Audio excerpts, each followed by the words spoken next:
That was a bit noisy.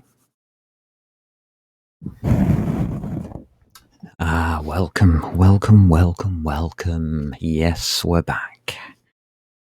Telephones, right, okay. Here we are. Let's take a look, see if we can see it. Go full screen a sec. That's clear enough.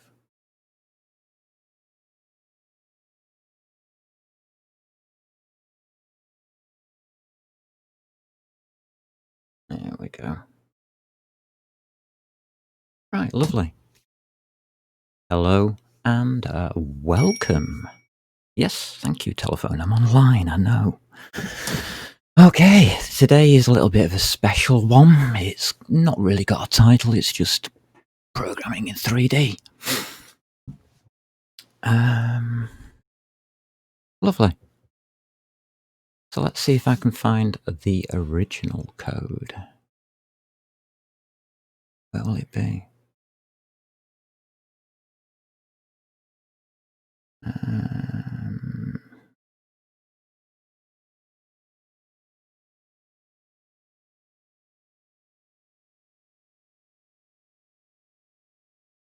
Oh.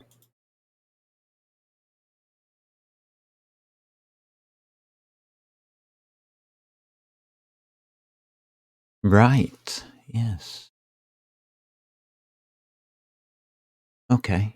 So I've got that. Right. Lovely. Have I got... No, I've got not got what I wanted. All right. Okay. So we've got the original code. Right. That's good enough for me there.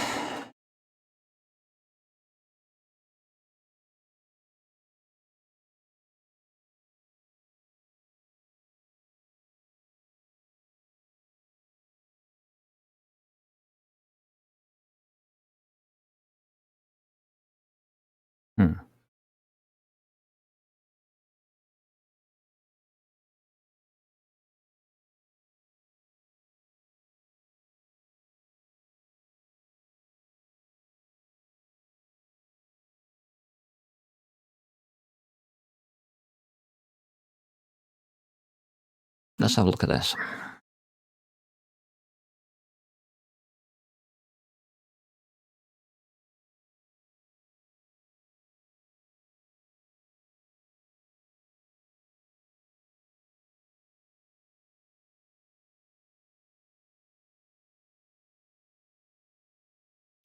Right. I accept. Next.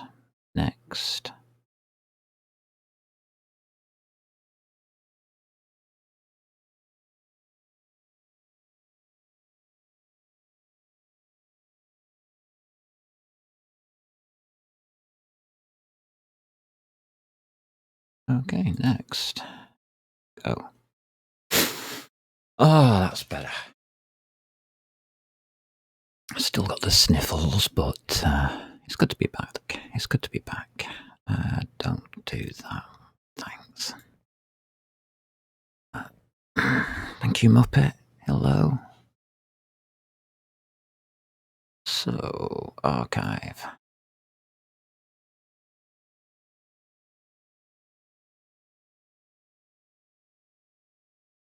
There we go.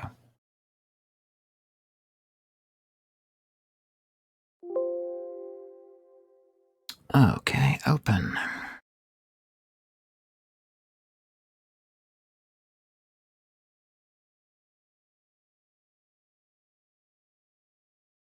Let's do this as well.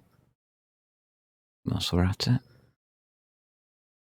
Yes, today is going to be just updating and getting everything back to normal as well.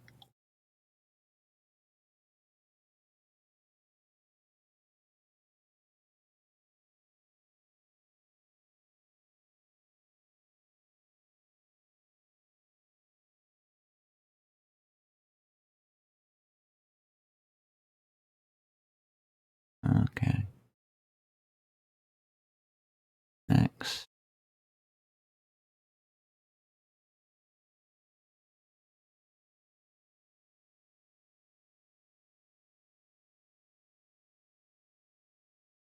Okay. Go.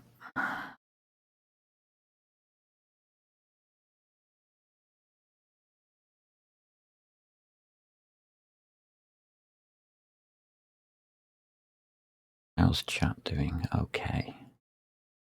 We are all right.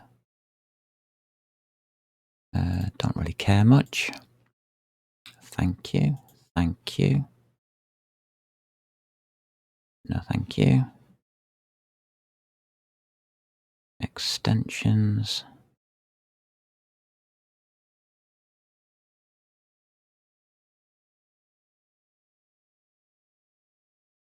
Alrighty. Looking good. Looking good. Right. Core. Yes.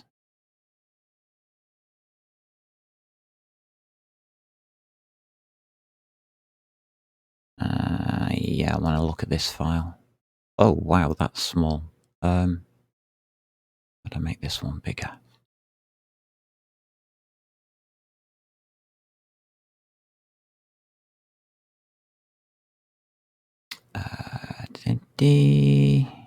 Oh, wait a minute. View.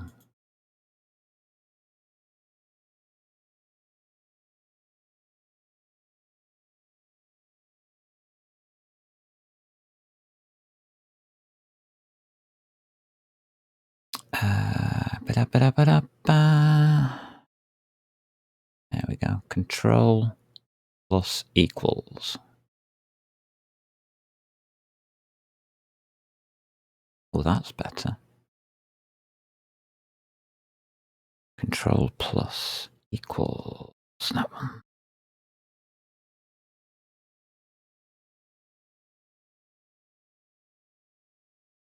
Yeah, that's large enough.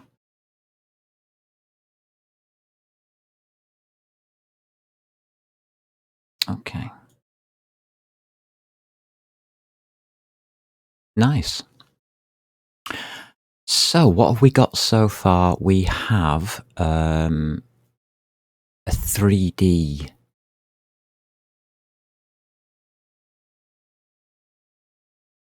OpenGL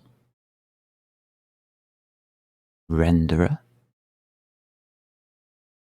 here that is taking in three things: text, the GUI, entities, and the current game state, and of course a shader.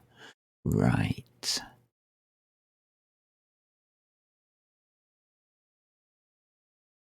Wonder why we're still taking the shader in. Because that's the standard shader. Right, no problem. What does this give us? It gives us this lovely little thing. So things are, well, can't really see it on this one, but anyway. Why is my screen blank over there? There's something wrong with the...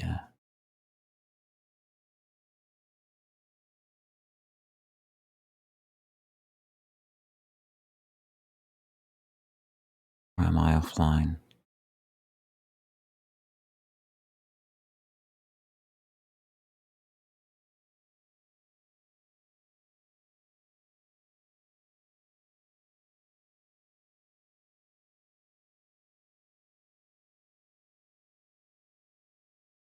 That was a bit weird.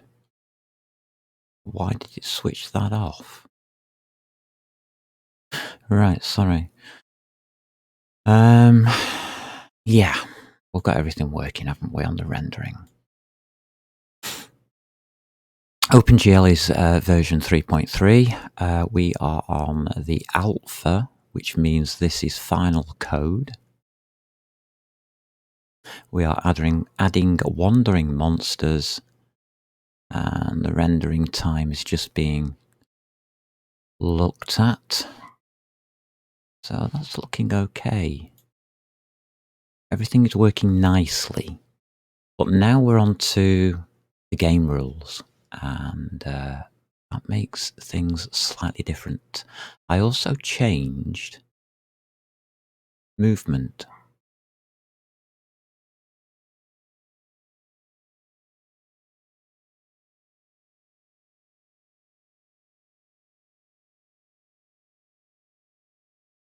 We have user input. Okay. Action equals action move. Yes, that's better.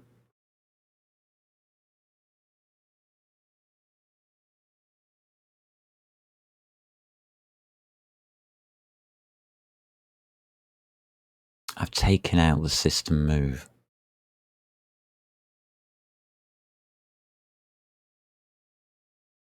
That in core.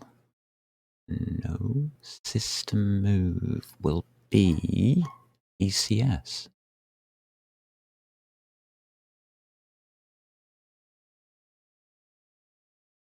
And wait a minute, detect collision with wall is already in here.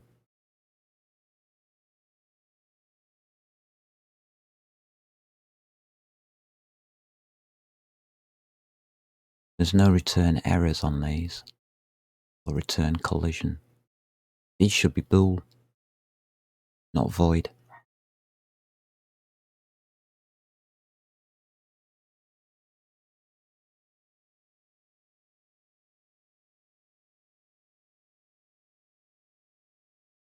That's why I took it out. So, I want to put the movement back in so we can move around a bit and have a look. That's going to be the first part of this year's programming. We are going to complete it this year. No two ways about it. In fact, probably within the next couple of months. I'm more than happy to do that. I've got a cup of coffee. I'm not really here to do programming today, but I am going to fix this because it is a bool. It is not what it says here.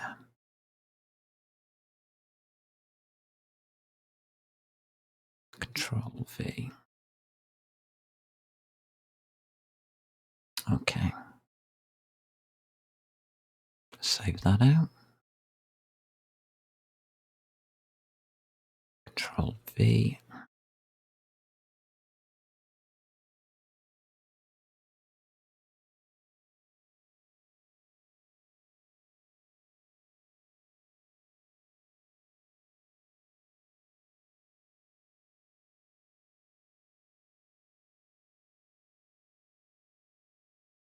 All right, let's just update everything in here.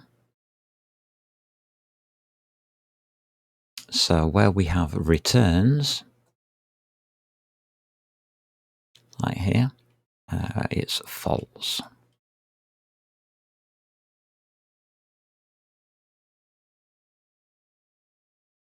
And we now have to return true. Oh God, my typing's going to be awful, isn't it? I'm trying to type. I've got to acquaint my left hand with typing. It's not been doing so well.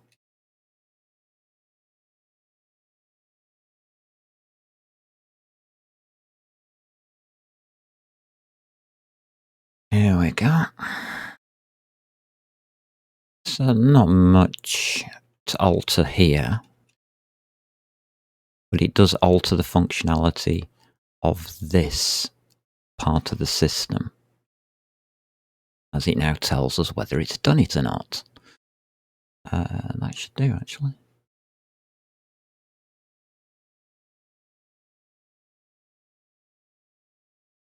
Yeah, I'm happy with that.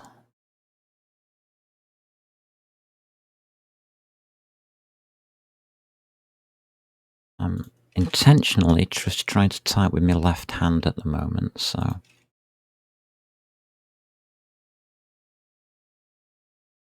let's see if it carries on working or not. Right, okay. You happy? You happy? Right, so we also have to put in here detection with not just collision. We're going to have to start adding detections, but we can do movement first.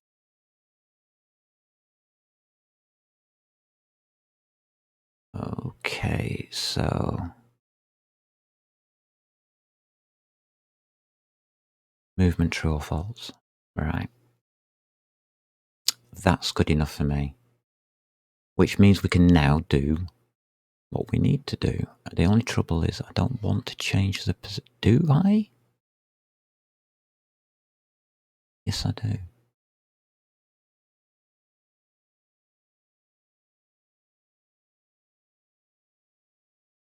Okay. We need to change the positions because of the next detection that comes up in the system. Yes, I know. Right. So I will have that. Enter message. Now move returns true or false. Whether it can or not.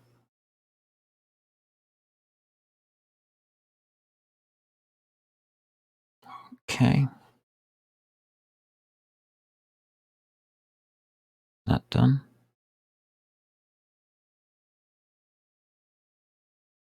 Is that done? Yes, it is. Right, thank you. I don't like that. Yeah, that's done it. So that's that part updated. Now that means we are going to move on input, which I don't want. So we're not taking that out.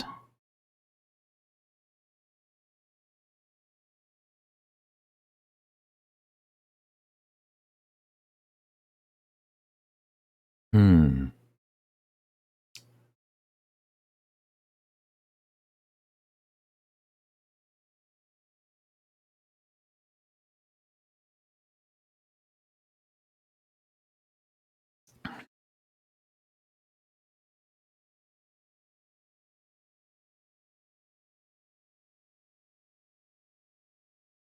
Right, this will only action player. I will move first.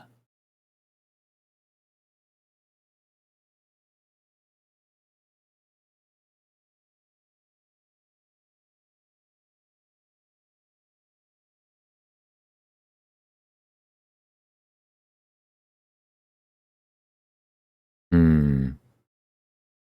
I don't want to put it in here.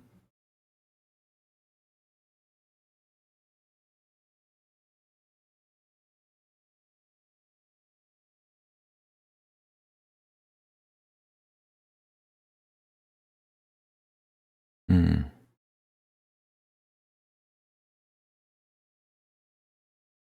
No, I don't want to put it in here. I'm keeping that out for now.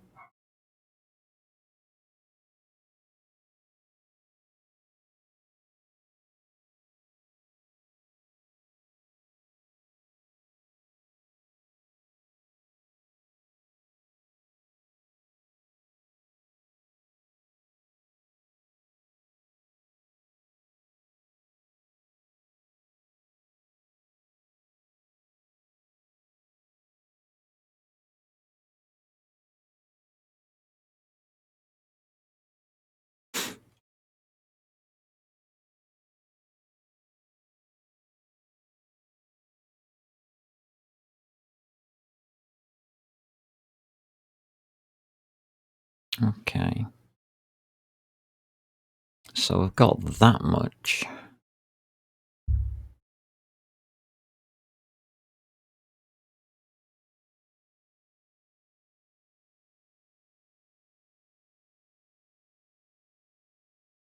Hmm.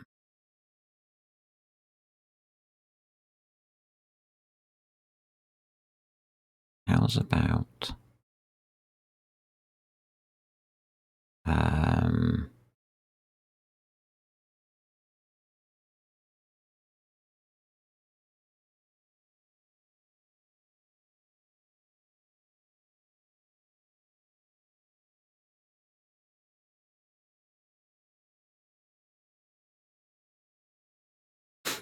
how's about resolve action,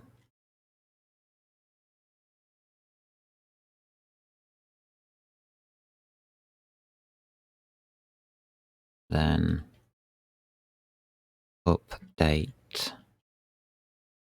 game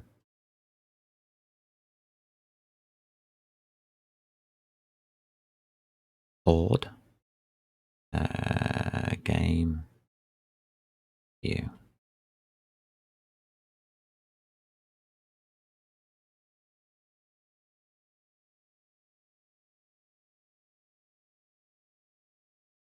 The first time it comes to this game turn, there won't be a game view.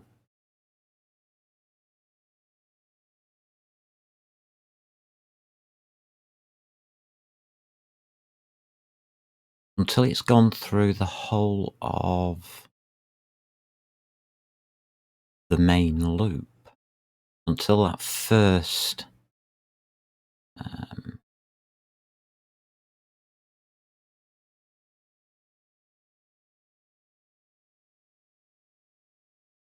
yeah. Until the first time it does its rendering, the player won't see anything anyway. If the player doesn't see anything, there's no input. There might be an input, but that's up to the player.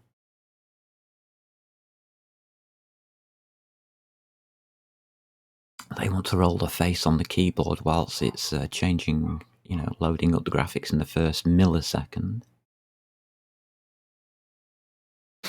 It'll take it 2 milliseconds to get through the first render.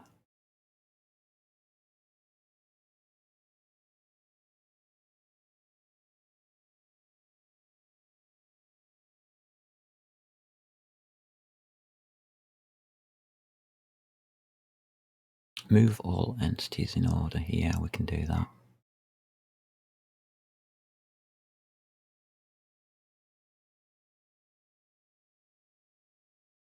Commit all melee attacks and results for all entities and player. Yeah. Hunger, death and healing. Check deaths, remove all, and end game if player dies. Yeah. Check rules for end of game objective.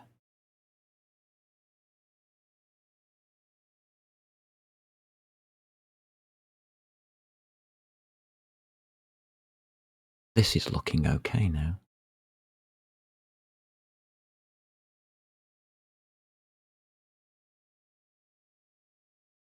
Update the game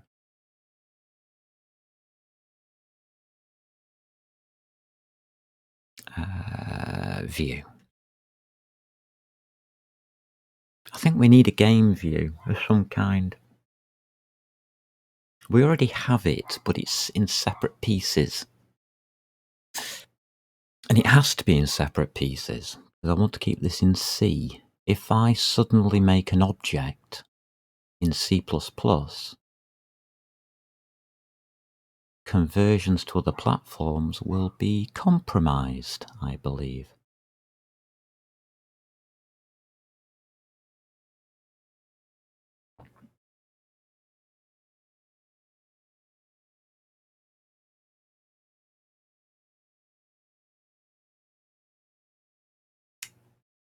Right, so we are setting our no action in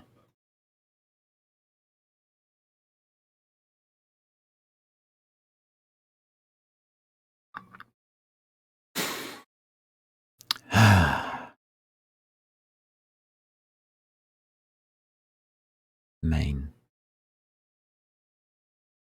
game loop. We've done user input.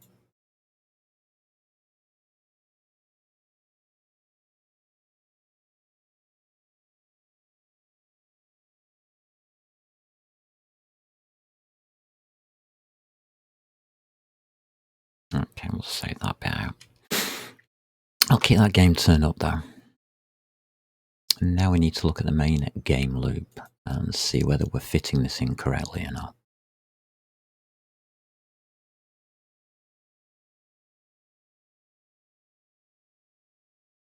Here we go. Oh, I do have the escape key enabled. Good.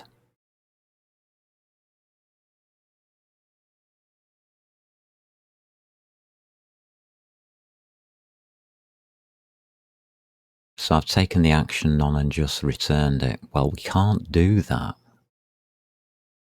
We can take that out.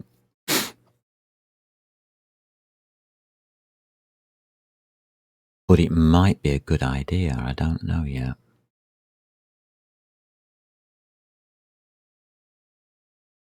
Action taken equals user input. Correct.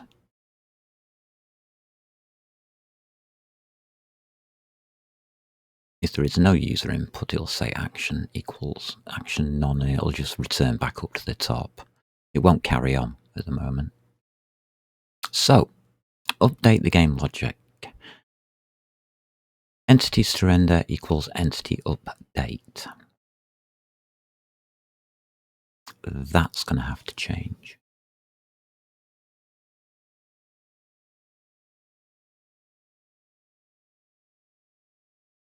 Could do with putting a to do in there.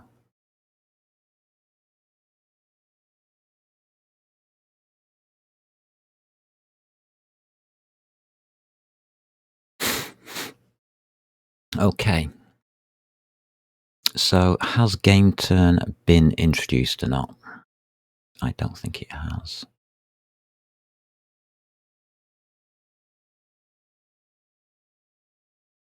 By the looks of that, no. Doesn't do anything at the moment. So, main game loop. Source, game rules, game turn. Okay. So I know it's going to be used, but where?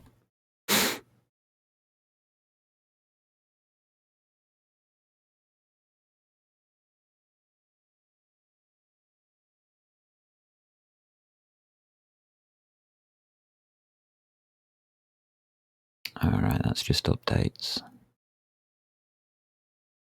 Update, render all. Yep, that's correct. So it's this. This is what we're playing with now.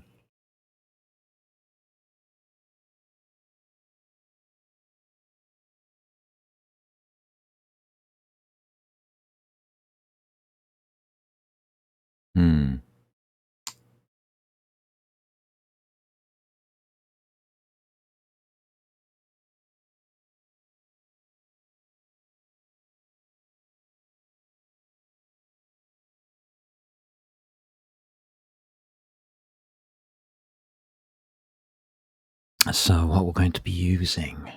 I've been doing my headers. Let's have a look at another header.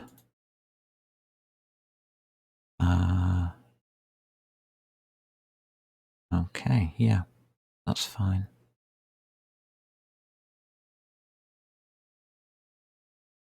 So, void.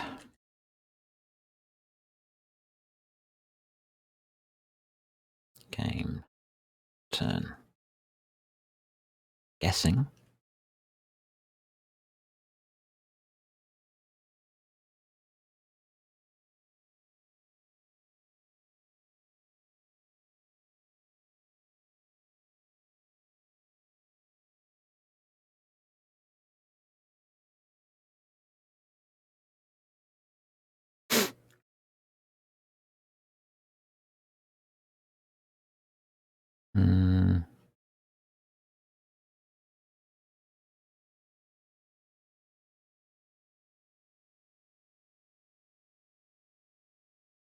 Yeah.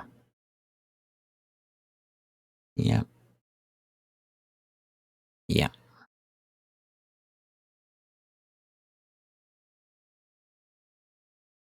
So all we need here is game turn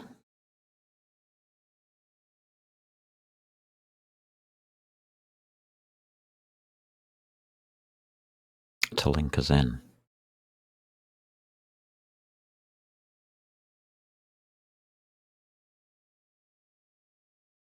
Now we are going to have to pass through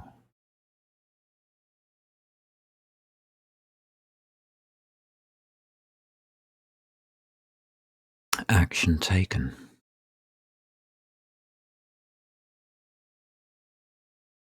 So that's going to be the first one, isn't it?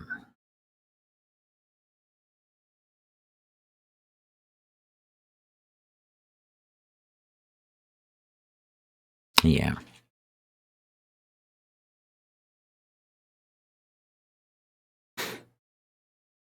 Action taken.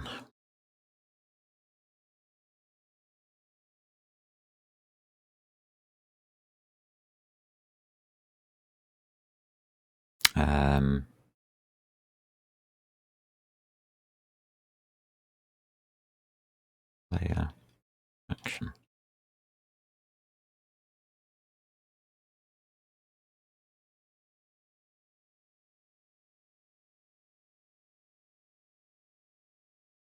Okay, pop you in.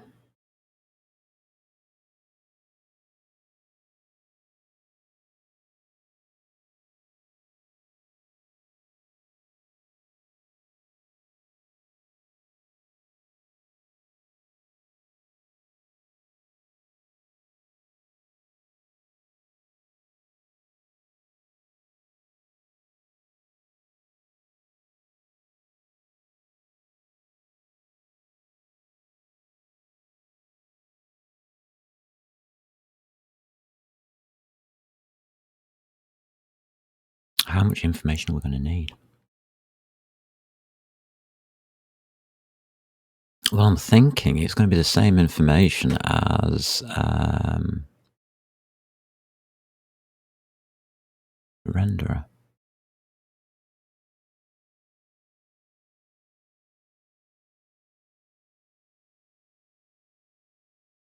Right, yeah.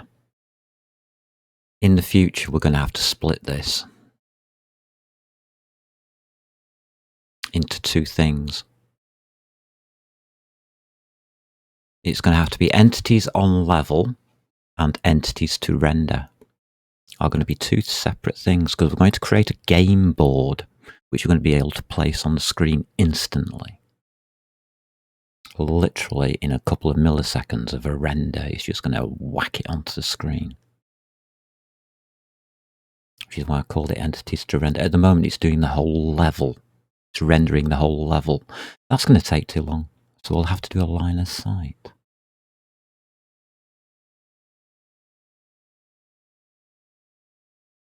All right. So in the game turn,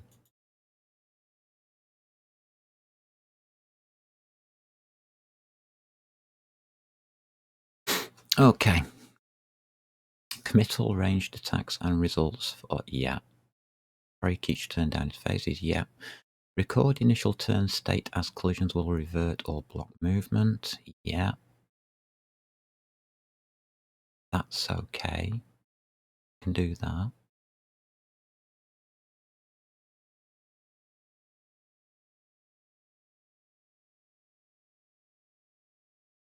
Layer ID.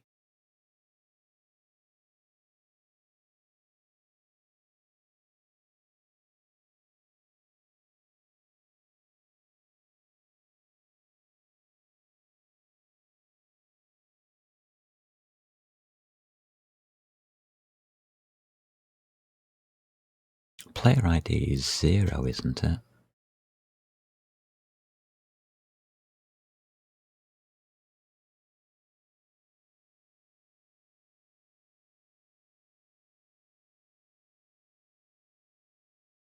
Ah. Turn player.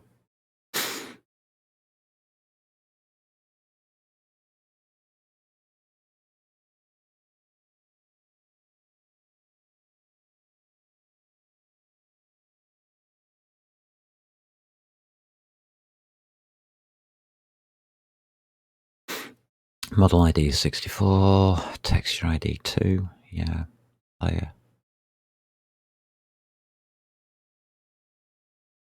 It does have separate ID. It's player.entity ID.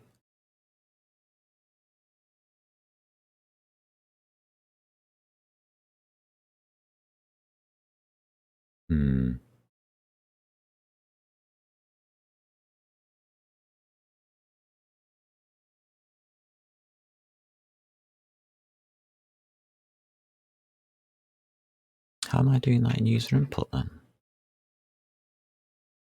I'm not.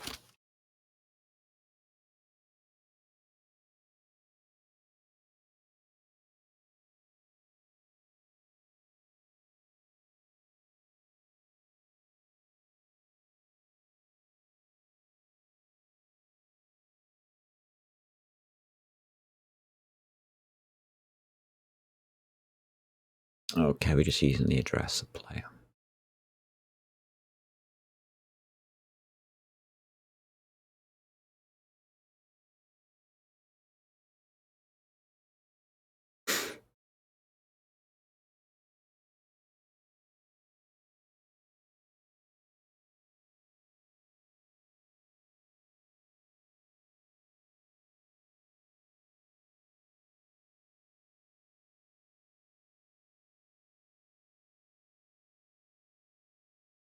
Game state current.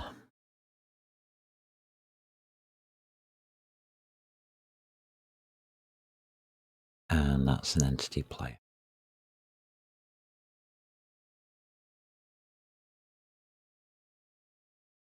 Okay.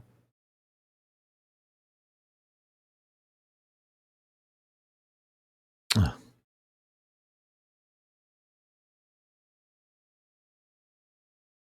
What is it? There's Control Z. Yeah. Control Z. Oops. Okay.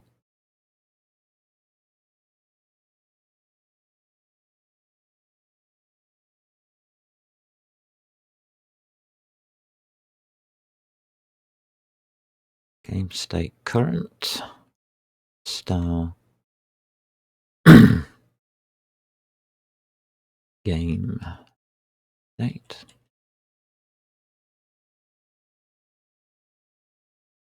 And entity.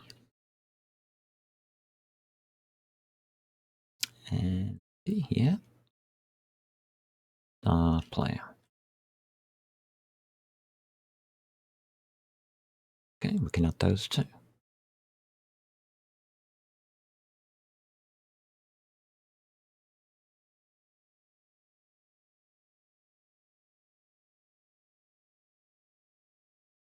Comma B. That looks good. Information we've got there.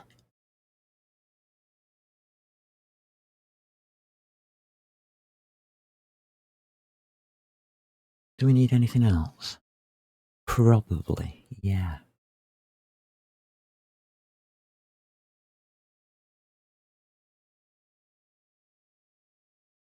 And I'll need a list of all entities.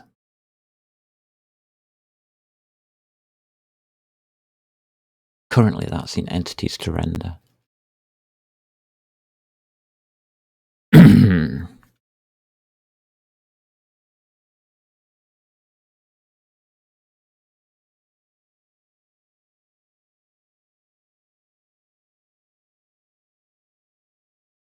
Hmm.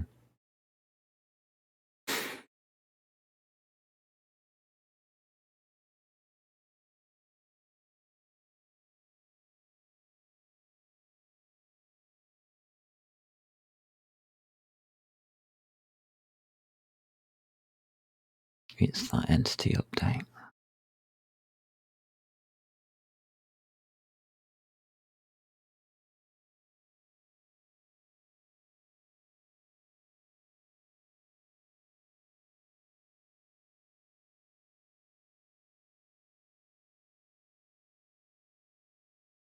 Where do we first create it? We don't, do we?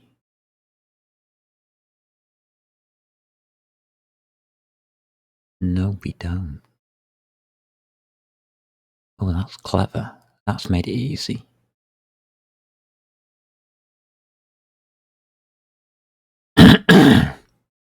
That's made it very easy. Nice.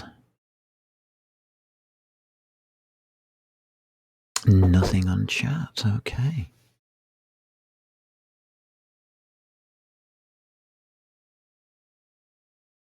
Yeah.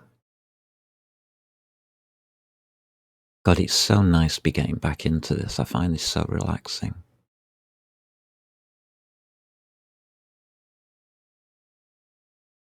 I have worked out things not to do from playing Path of Exile. It's good. Mainly things not to do.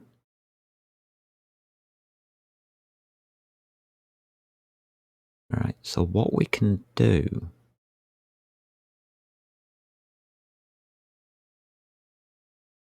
is leave that alone.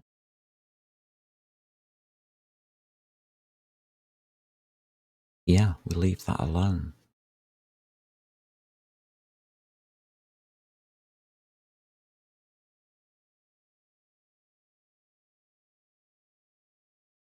I'm going to find that in the entity file, aren't I? Yeah, which is under ECS.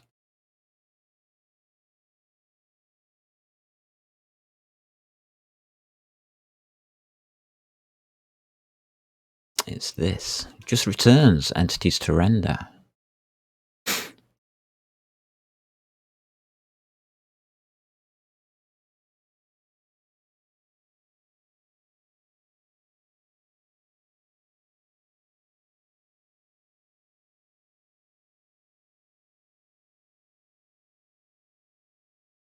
Who creates the entities to render?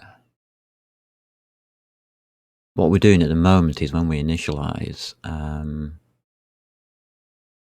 or create an entity, we're just adding it, aren't we?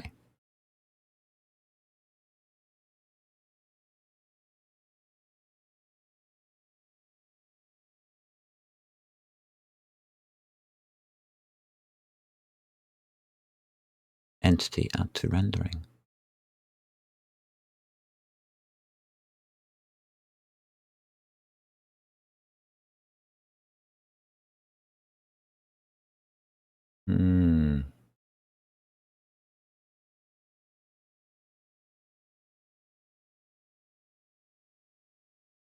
So we're doing that in the main game loop again.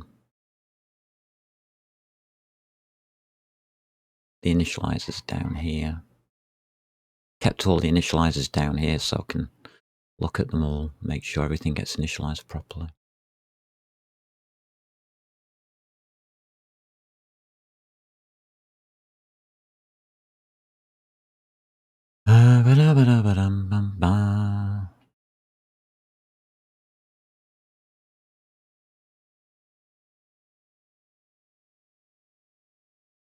Okay, initialize player.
Place player. Place camera. Map generator. Creation. Right. Ba-ba-ba-bum. Good, I haven't mixed these, have I? Kept them separate. Yes, we've kept them separate, I hope.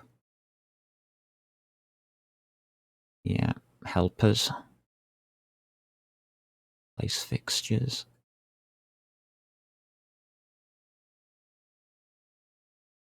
Set location of stairs, yeah. Dungeon monster generator, here we go. We go through every room, don't we? Yeah. Do a dice roll. Yeah.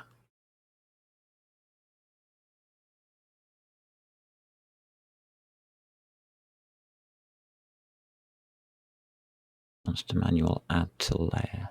I'm using a monster manual.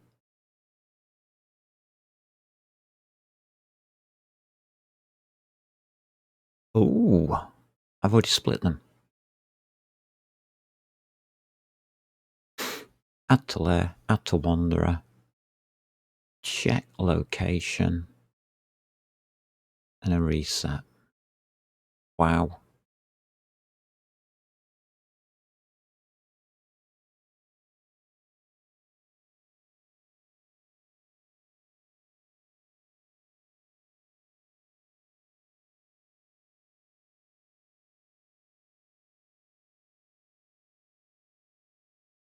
I got Doxygen on this. Haven't, have I? Oh, it's because it's rubbish, I remember.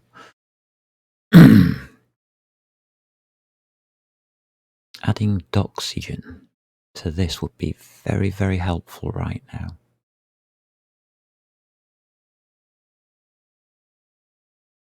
So we have kept it all separate, that's good.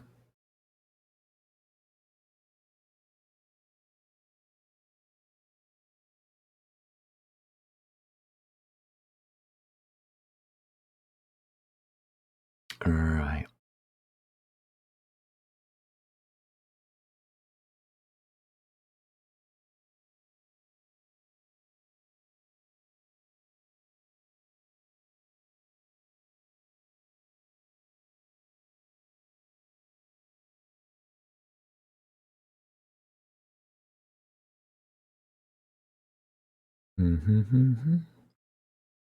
So that's how we can check the location of any monster. Have we got an update for these?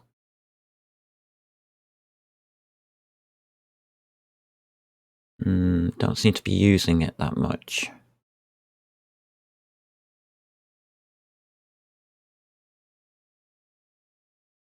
How are we setting the locations? We're not. Oh, that's because we haven't got that far. I remember now. Monsters are static at the moment. Fine.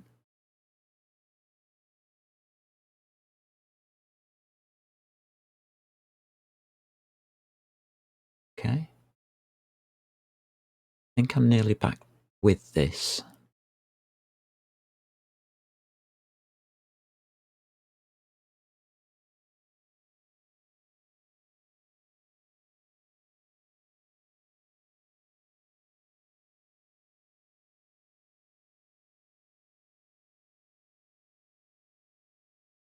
All right.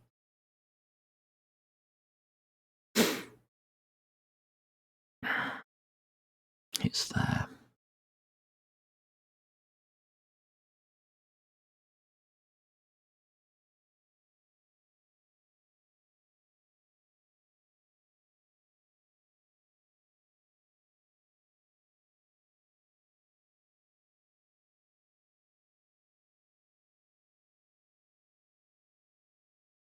So it's that one that's doing it.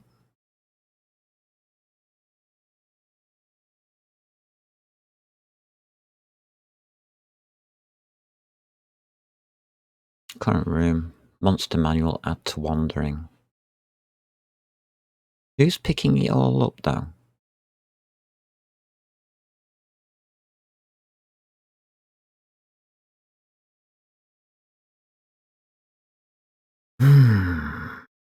Annoying. Monster manual, add to layer.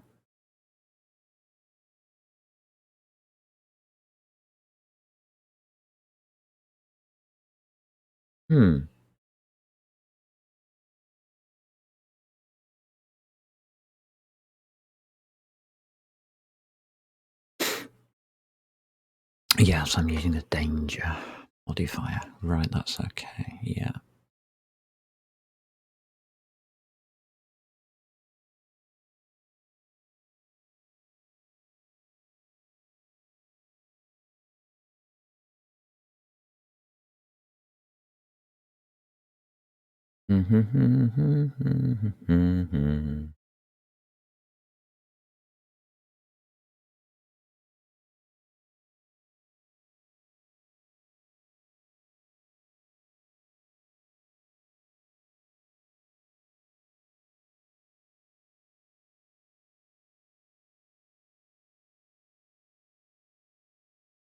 I need to find the entities, don't I? Who uses it?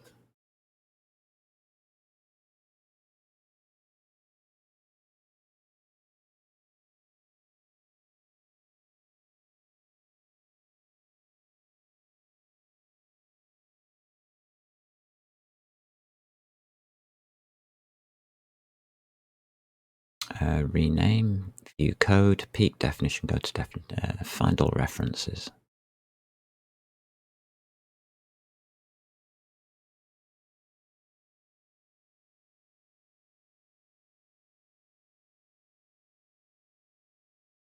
Two.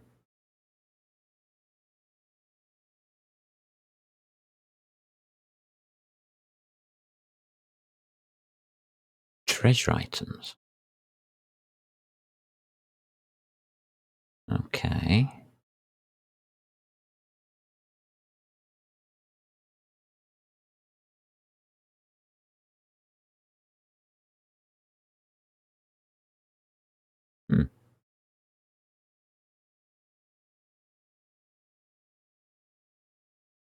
Line 13.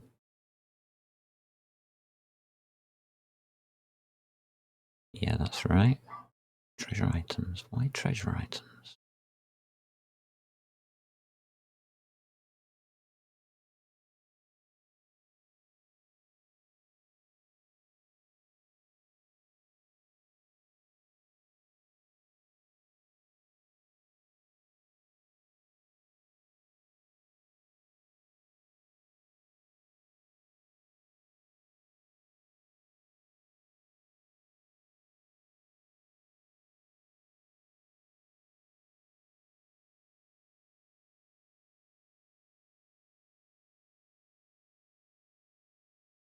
Okay.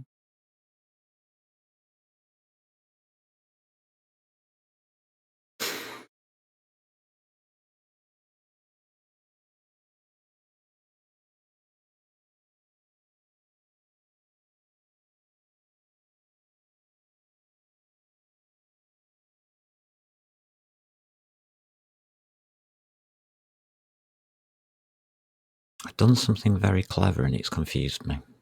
That's fantastic.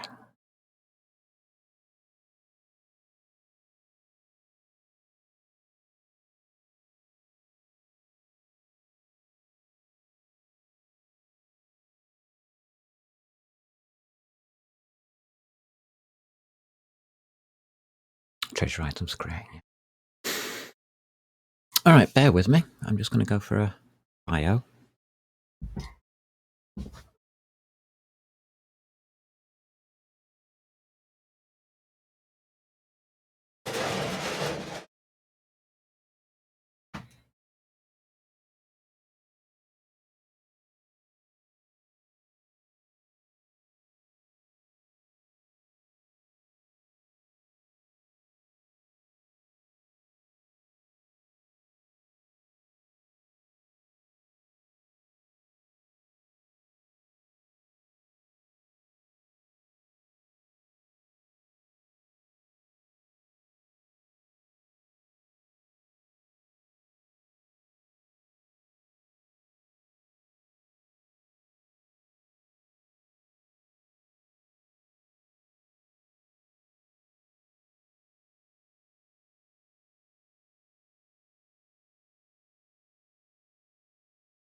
I think we can do it from what we've got.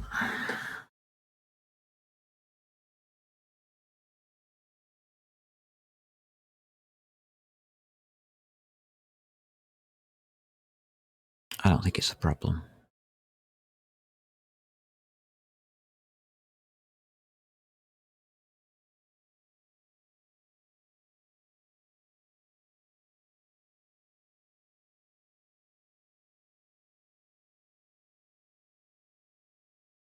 Right, so we take our entities to render.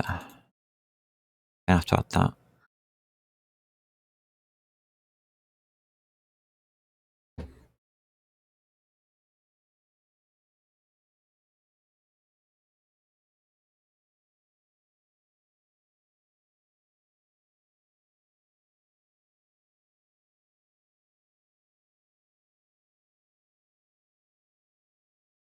And I need to pass that by reference only, don't I?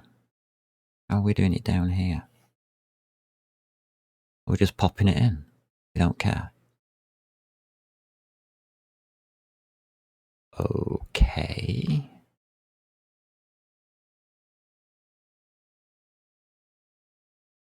Fine. So what I need is a rendering. I need that one there.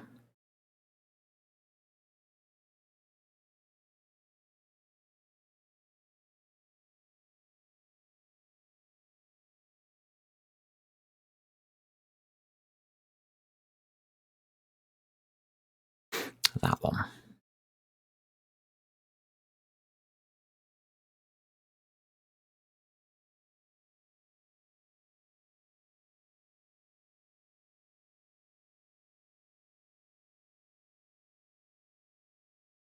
I don't need entity player then, do I?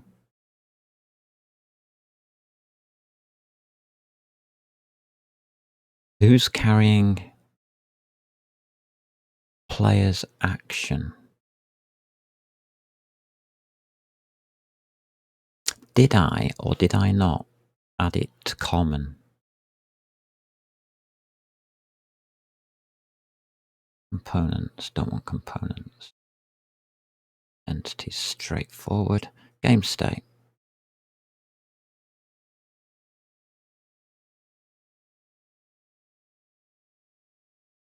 No, I didn't. Okay, that's fine then. Non-melee range, forward, backward, left, right, rest. Okay.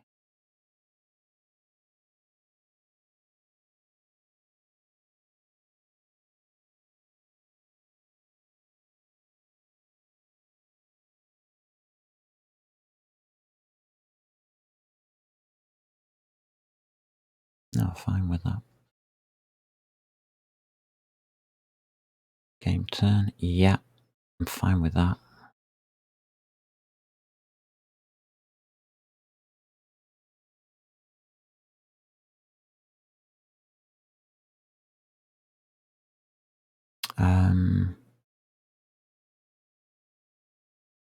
All right.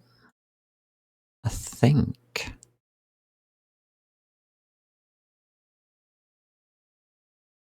that I've got everything. I think. Okay, so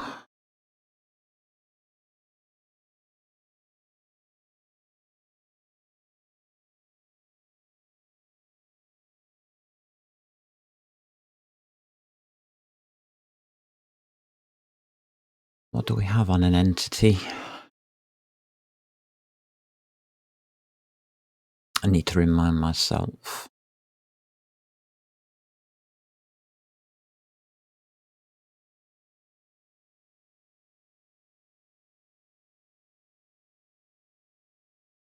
Oh, right. It's just the ID.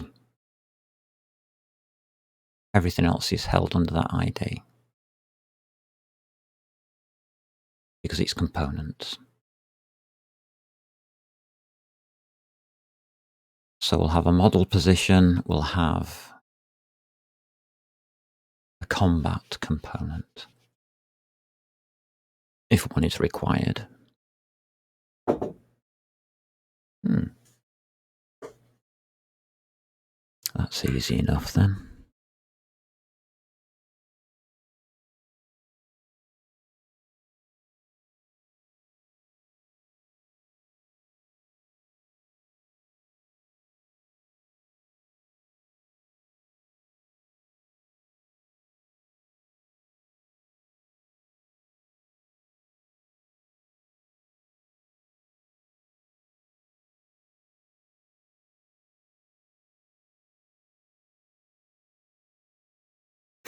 Right, yeah, we can do a for next loop.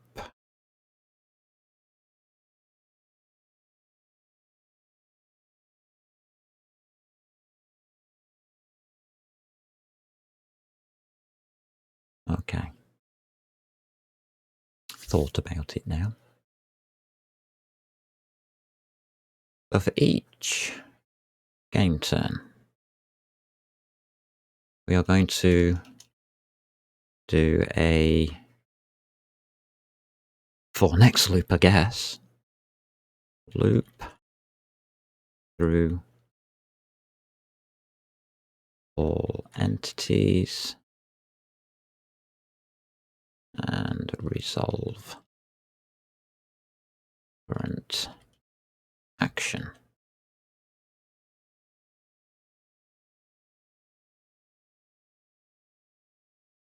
If the player has taken a turn.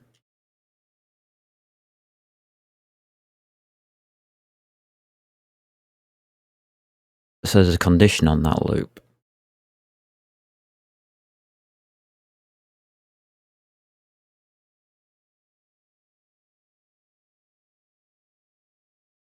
So we will need a resolve player action and a resolve monster action. Or do we? Yes, we do. The player is being held differently.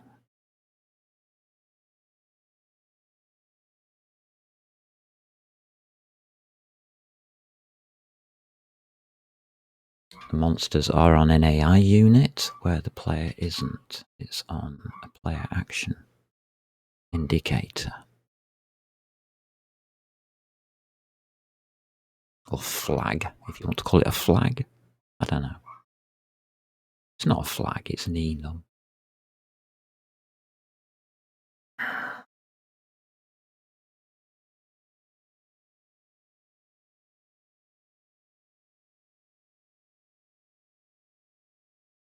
And once we've done that, we need to update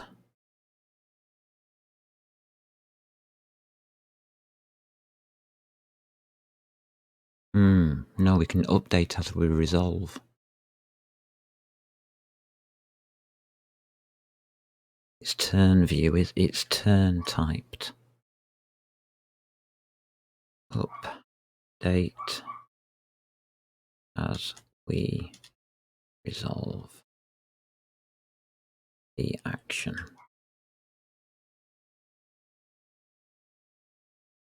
I'm going to put 2 question marks on it because that's not how I want it to happen. And really, really would like to separate those 2 out.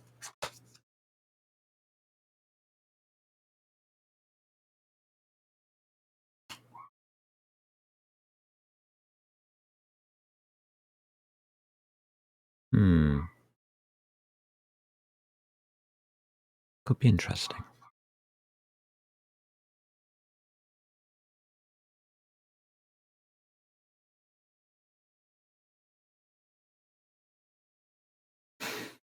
Things off screen can move, and they may move on screen,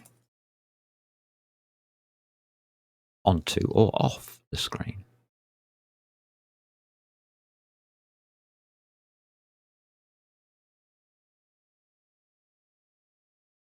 We need a core mechanic.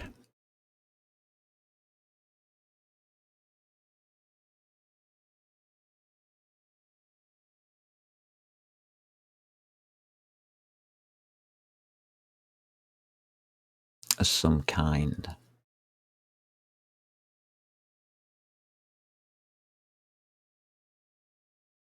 Hmm.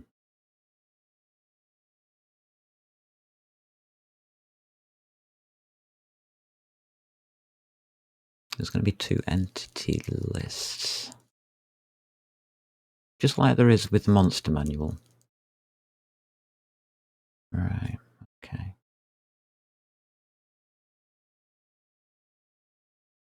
Because the Monster Manual, all that does is it holds all the different monsters we can have in the game.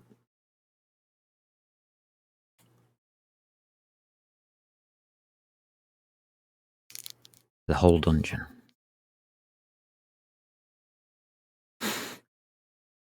Later on, we will place that into a file which we can externally change. That's for another day. That's another thought. Yeah, I think we can do that. This, should I say? Off that information.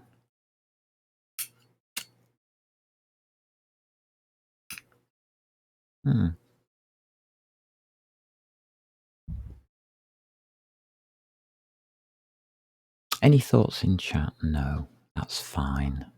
I don't mind that. If I get help with this, I get help. If I don't, I don't.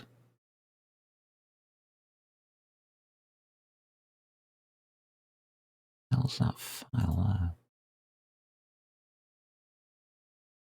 Okay, don't know.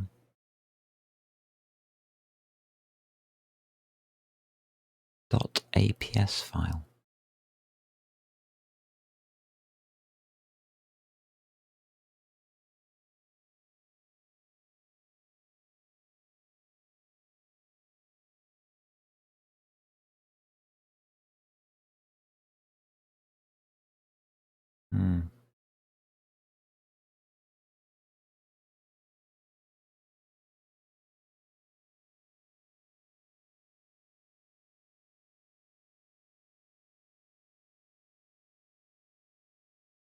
Right, we don't need to worry about rendering for this.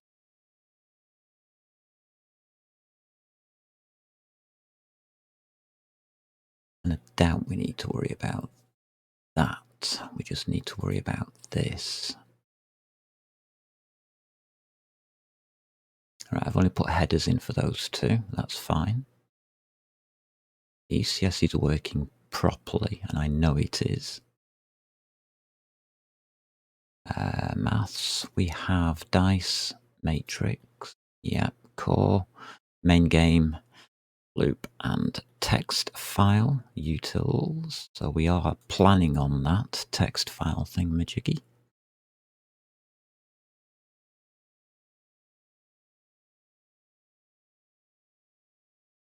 Okay.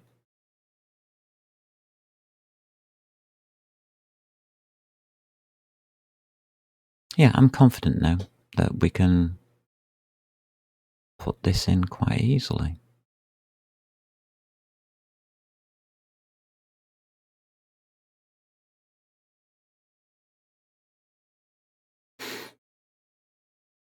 Dum biddy dum. Right, so if we get to the game turn, the player has taken an action currently.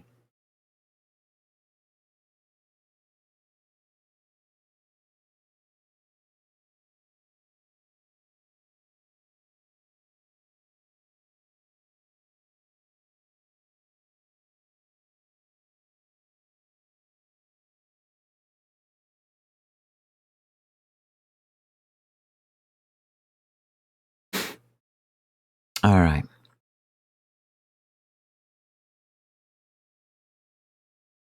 So we are going to need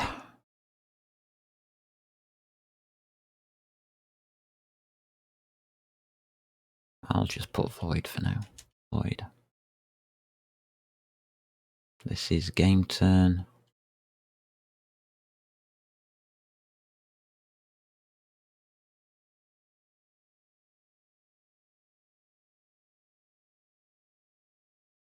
Player.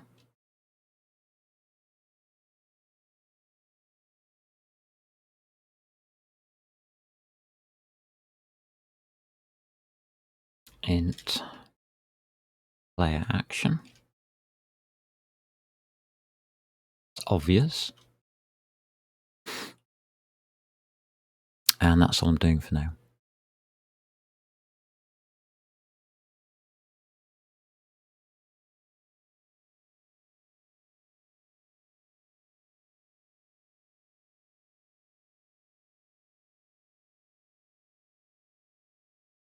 That is all I'm doing.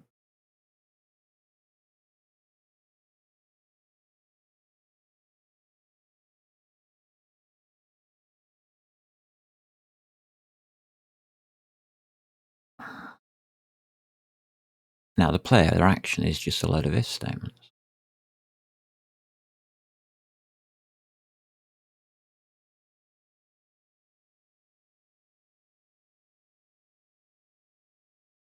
Currently, we're only going to have movement, which can be found in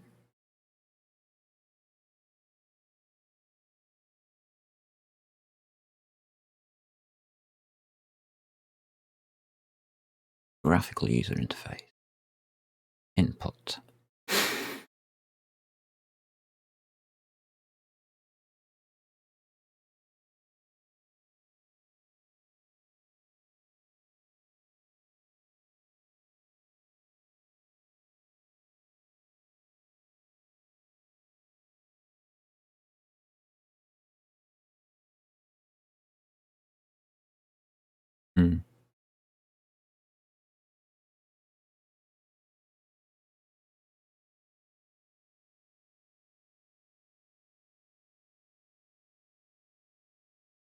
Is moving into a wall taking an action? That's what we have to decide.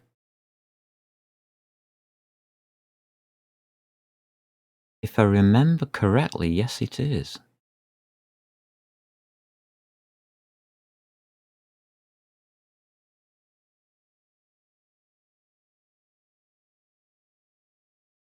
Even though you can't move.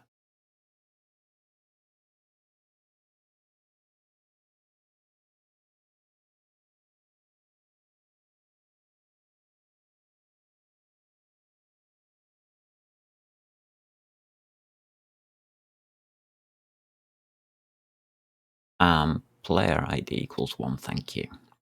I thought I placed it in a certain place.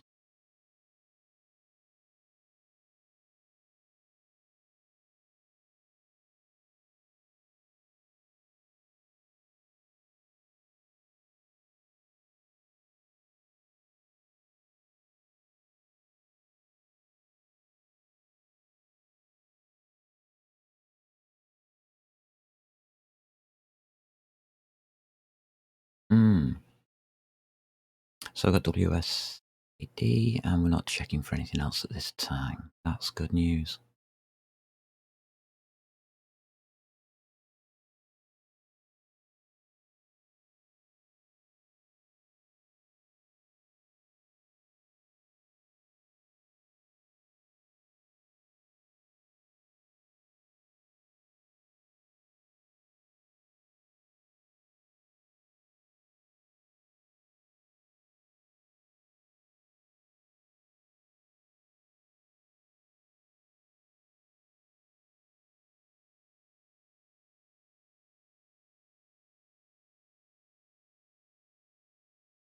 I don't need that.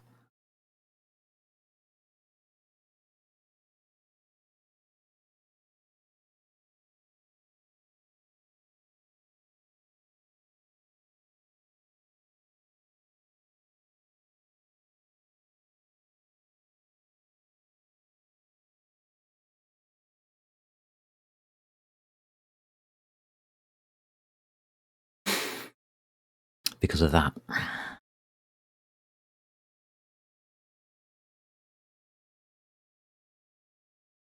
That's good news.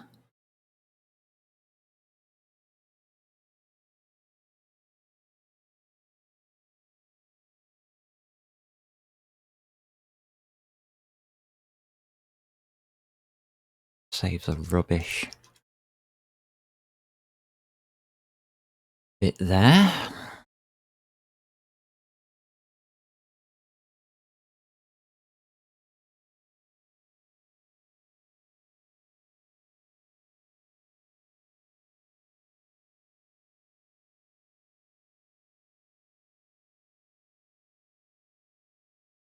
I should do a case, but I'm going to use if statement.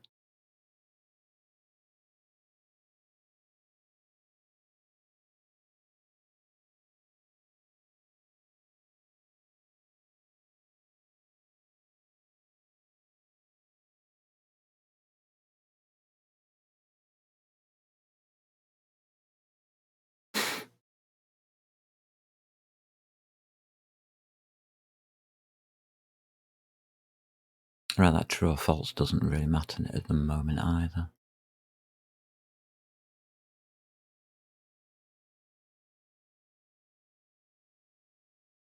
We should really have a bool.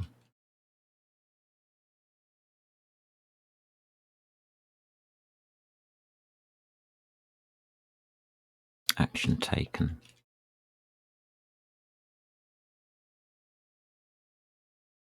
I'm just planning ahead with that.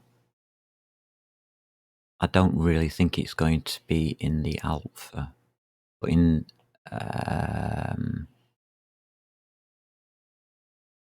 final game, it's going to be real time.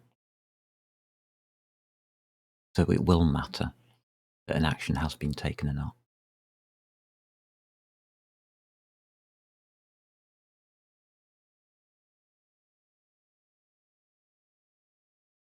Because we may also have animations. I've also got to plan for animations, unfortunately. Even though I haven't done any yet. So that plans for everything. Yeah.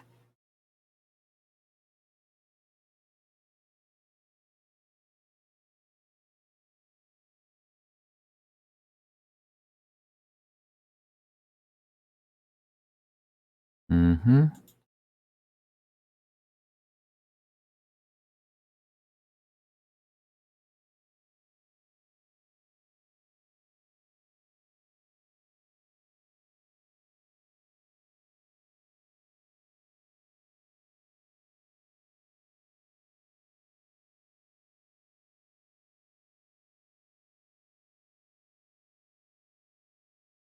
Hmm.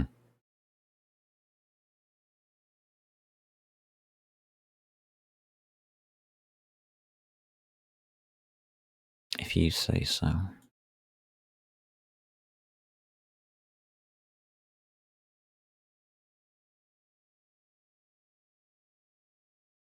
Not been broken. Escape key check. Works. Good. Have keyboard.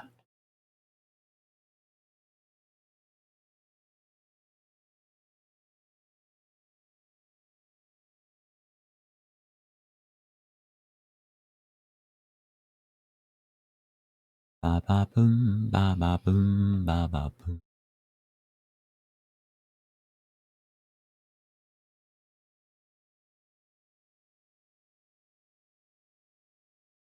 Okay.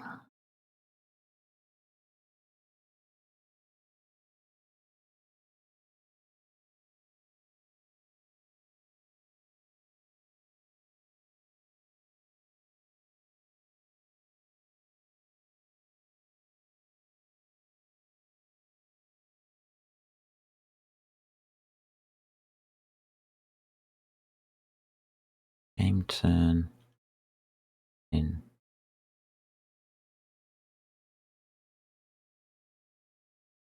Duration. Started. There we go.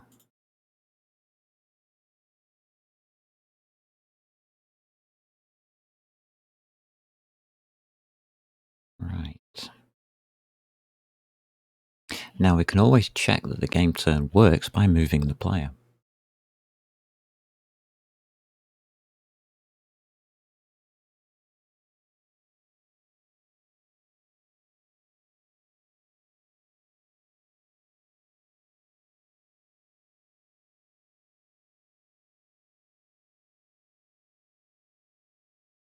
Are we currently moving the player? I hope not.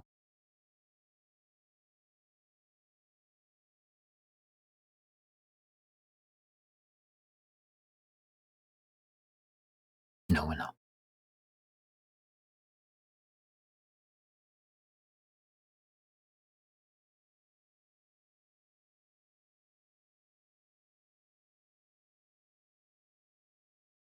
We need to get the players'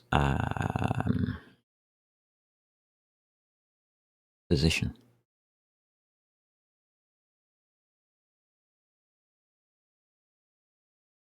No, we don't.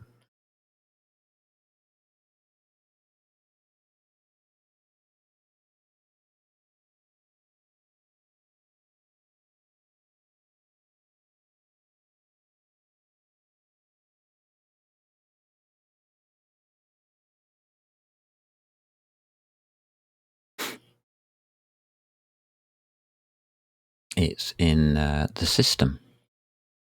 We've got a system for it.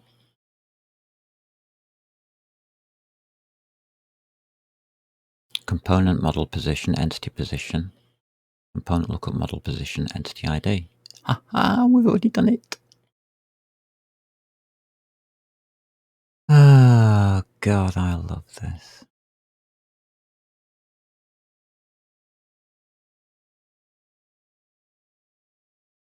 Okay.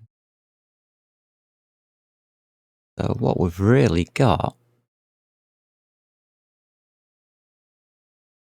is that lot. 1, 2, 3, 4. It's just a repeat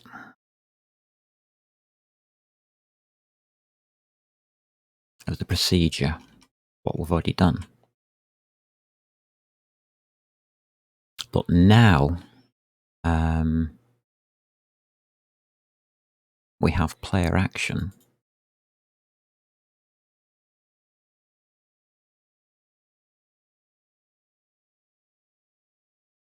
Not scan code.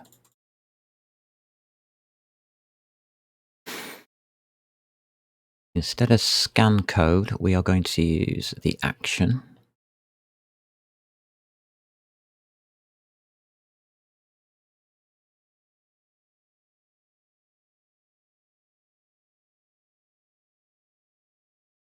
Like that. We can take that out. Take that out.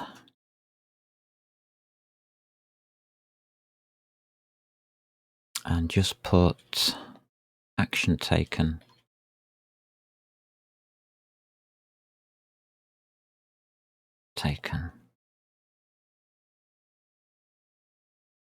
equals that.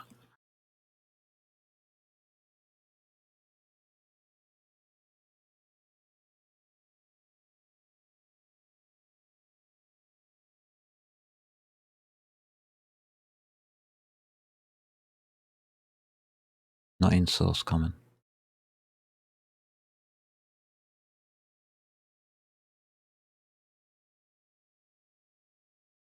Async general. That's right. Yeah, that's right.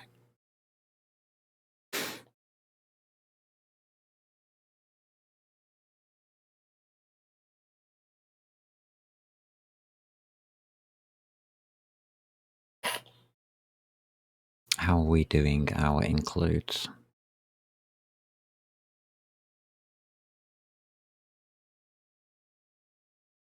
Source. Okay. Simple enough then.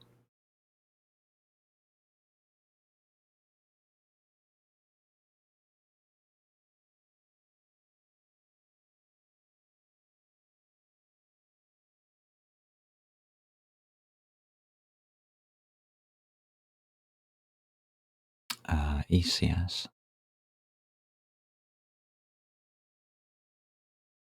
To move entity. Save. Game turn now works.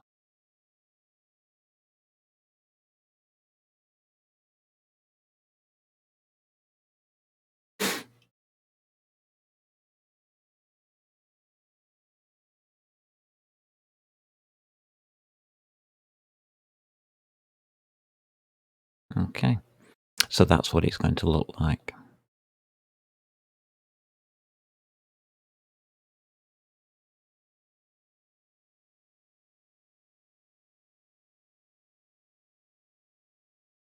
Wow.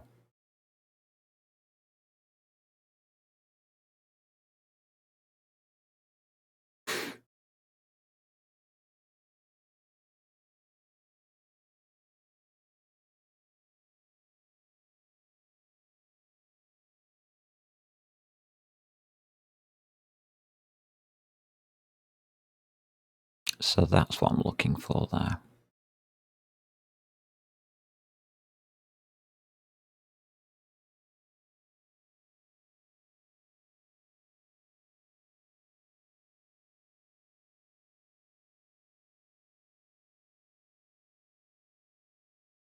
So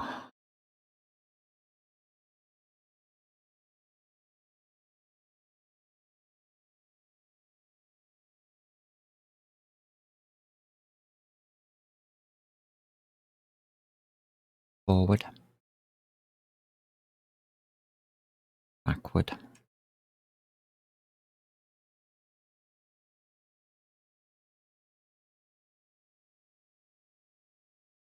left,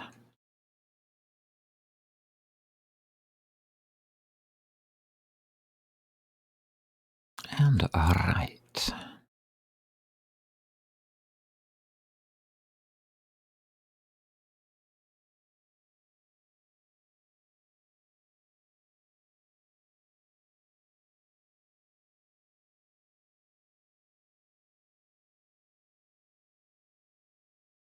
This is not the correct way to program. You should type it in. Unfortunately, my typing is rubbish at the moment.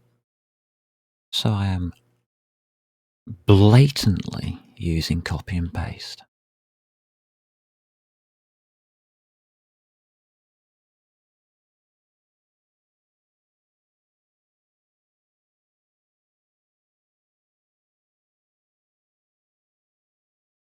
Will it do anything? Don't know. What are we using? Aswad.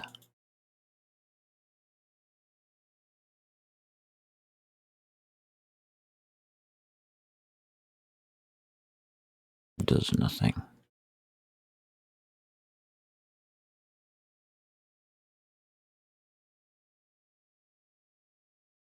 Something's bothering it.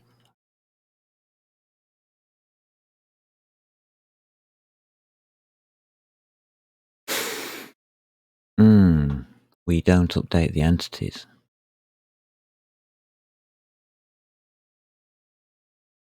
Right.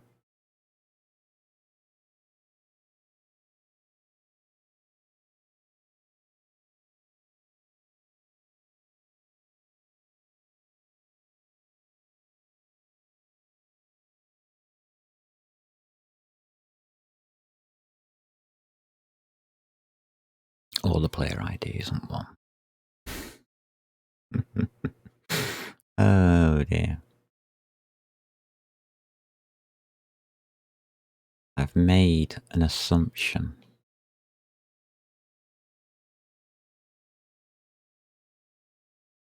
Okay.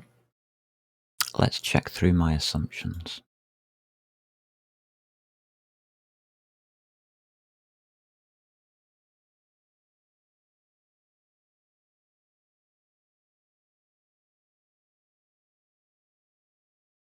This is going to spam.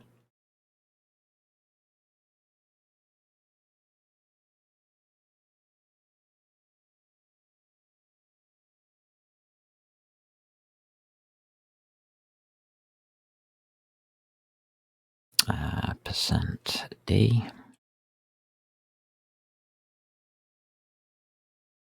/. Oh, it's not going to spam, is it?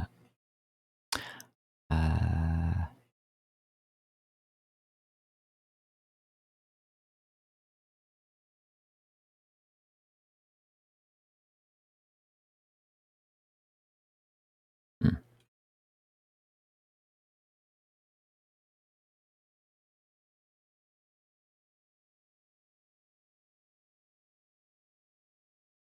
Okay.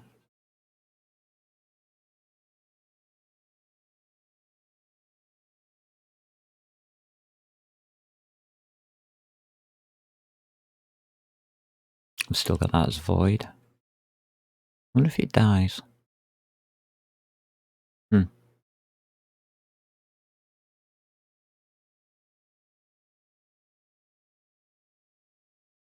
Alright, try W. No action taken. But it is rendering, so it's going through. Okay.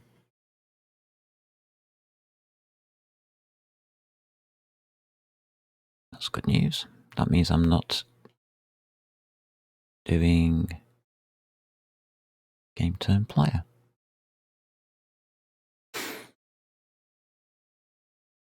From here.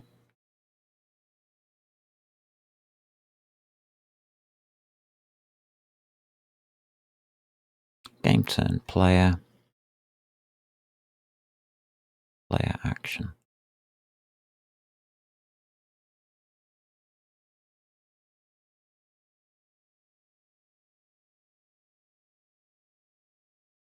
That's what that means.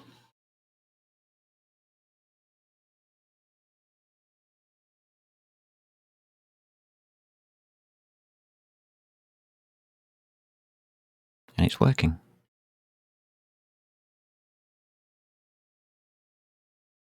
Okay. Good. Good. Got movement. Simply added in. Not very good at the moment. Right.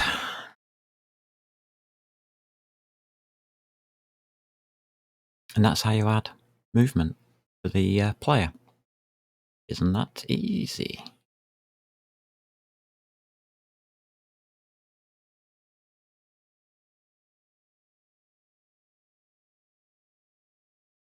What was 0 reserved for?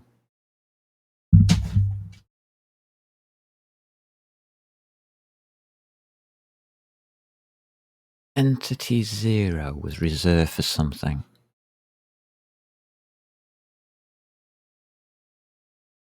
If my memory serves me right. Our rendering should pick up on that.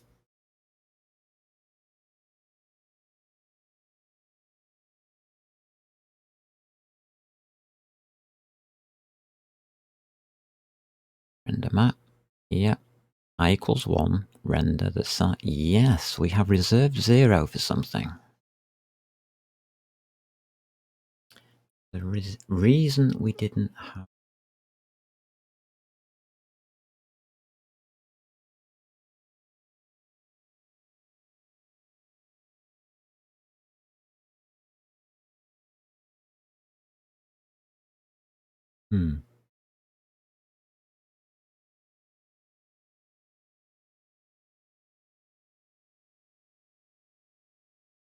Because of the GUI.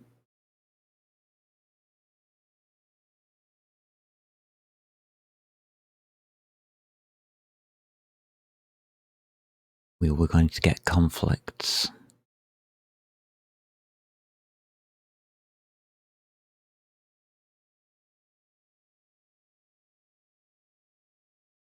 Floor equals 0 for the entity ID. So the floor is actually not loaded from disk or memory externally. It's created. The floor model is actually created within the program, I believe, or we added it later.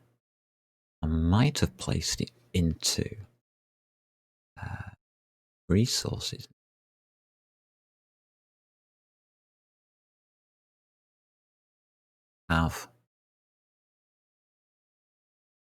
Yeah, that's our floor tile. And that's its material.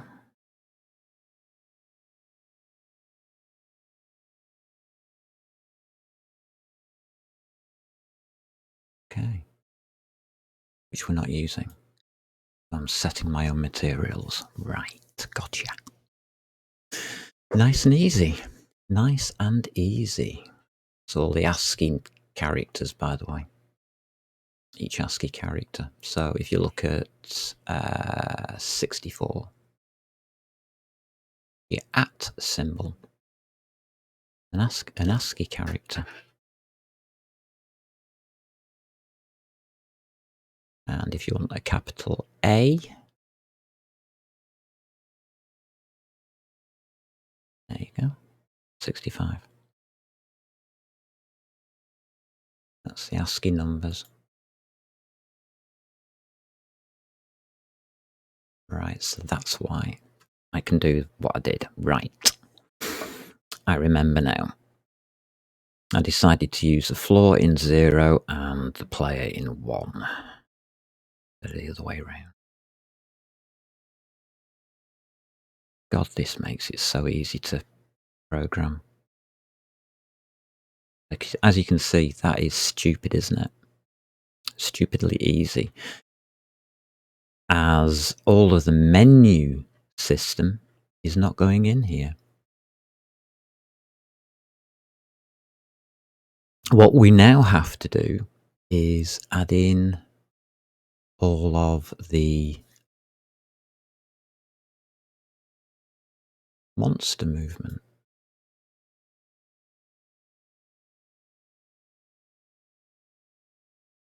Which will be a for next loop where this is 1. So 1 is that, and it'll be an else. So yeah. Yeah, I can easily do that. Now, how do we do it? We need to know where the monster's going to move to and which monsters are going to move. Now, if I'm correct, I think we've already set that.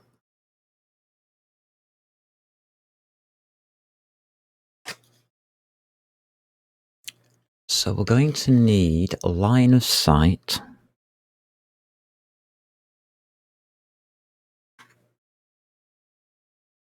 for ranged attacks, which will be very rare.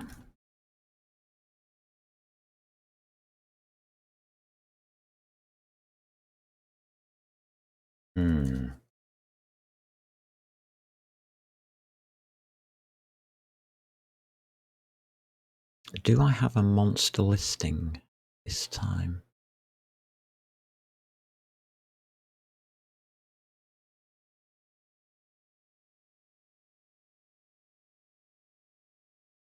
No, I don't.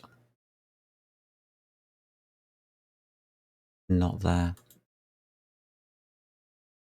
No, it's all under assumptions at the moment. That's fine. That's good. I know where that stands. There is no data.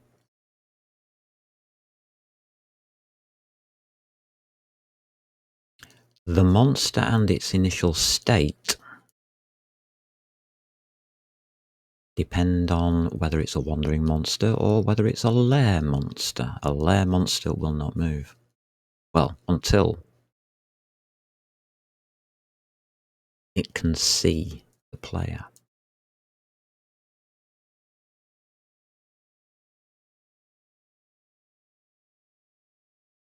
So we are going to need an LOS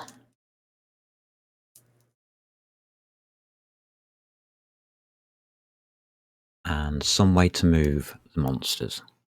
And luckily we've already done that.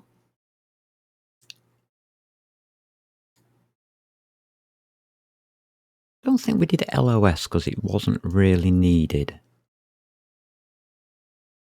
I don't think we're going to use LOS at this point. I'm going to try and avoid it by just doing melee. We'll set up melee first and then seeing whether LOS and ranged attacks are required. Well, they are, but ranged attacks in this game are very different to what they will be in a full game. That coffee's dead. So we can set this up for player movement first. And that's why I needed this as your input. The old input system, as you can see, it's a bloody mess. The new input system, as you can see, is very clean.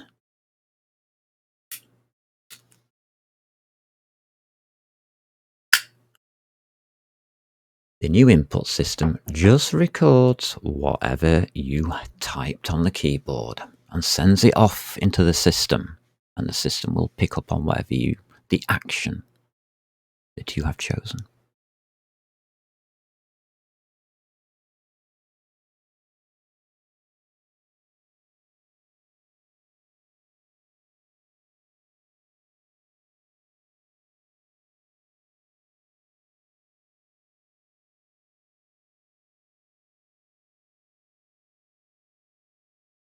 That's going to be attack. We need to know whether that movement creates a melee attack or not. At the moment, it's just walls. So, this will change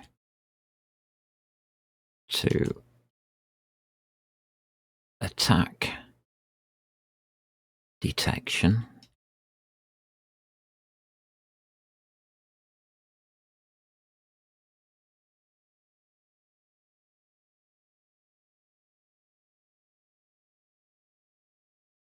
Once physics is changed. Okay, just planning ahead again. Thinking forwards. Thinking it forwards. What can we use for what? And if we've got a true or false coming back, we may as well use that. Because whether the action's taken or not is irrelevant at this point. An action has been implemented. That's all we care about. The turn has been taken.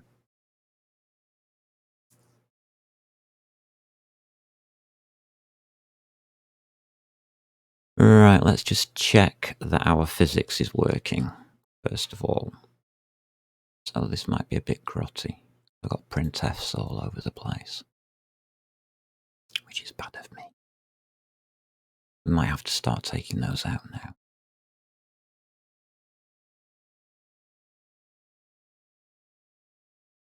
Wow, that is coming right down.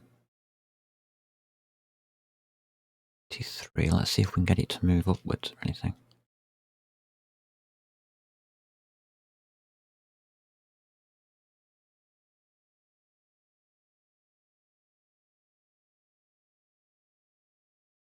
Yeah, all the monsters are being placed correctly. And the items are being placed correctly. The lighting is changing correctly.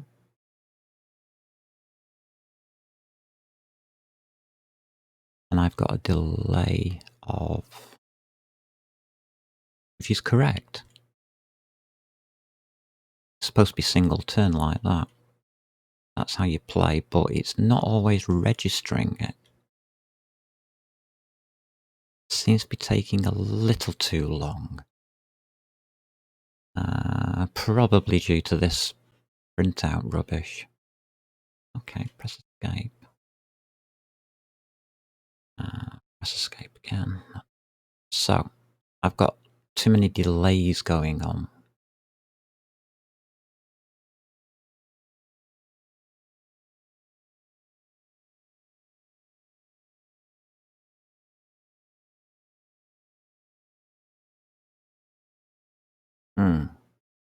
Yeah.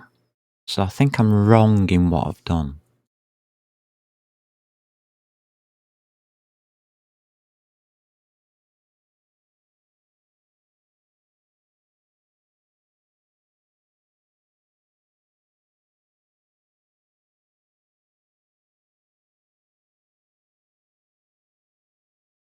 Let me just see if that's a bit better on responsiveness. What we can't have is non-responsive keyboard. Oh, that's a lot better. That's speeded up nicely. It won't pick up on repeats too well.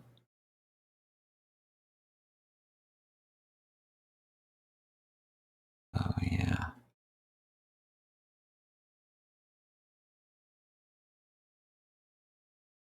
Yeah, I think we can even slide that down a little bit more. Let's take it down to there.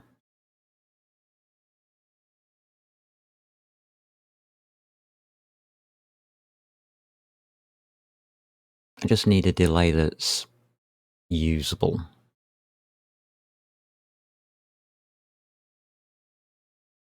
That is usable. That's an attack. That's an attack. That's a door.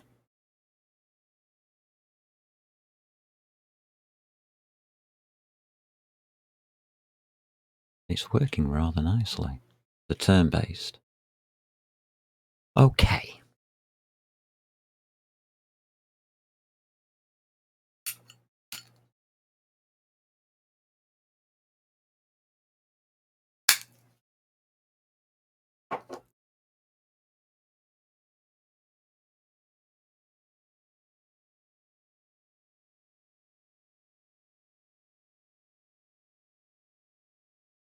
I took the if statement.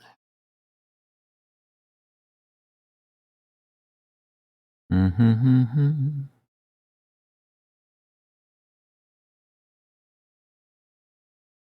I've still got a delay in here.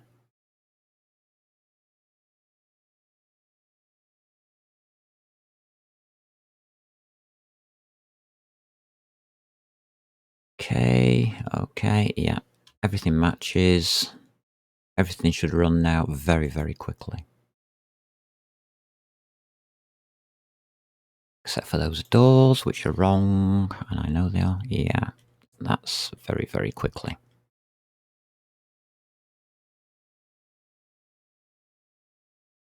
But we have dungeons, and we don't have dragons yet. Well, we do have dragons somewhere in here. Wow, that's a long corridor. Hellfire.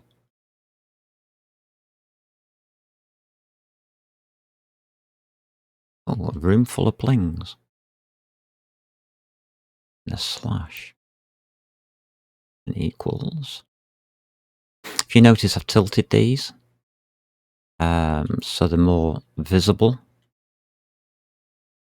Depending on lighting, though. What I might do is redo the lighting on this.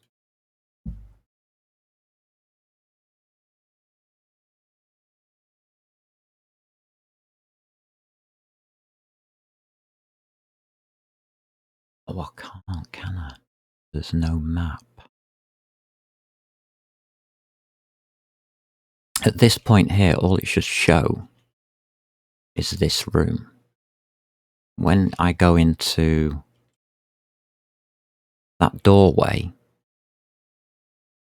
it's very hard for me to do now because I've removed the delays. I'm going to have to put those delays back up. It will only show that square. Well, yeah, that square. No, it doesn't. It shows the whole room, doesn't it? And the square behind. It activates the room. The door is the activation, or what we're going to use as activation.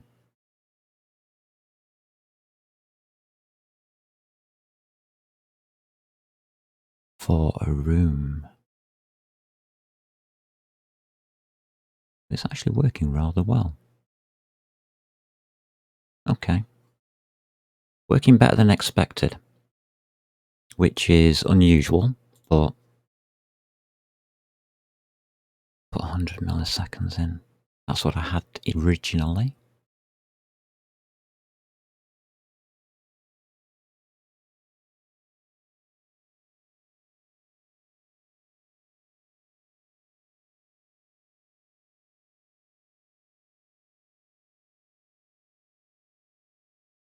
Right, so that's final.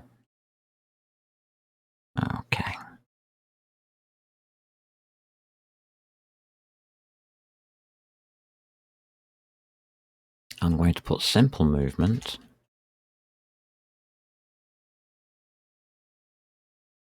Added simple movement for the player. Testing the game turn.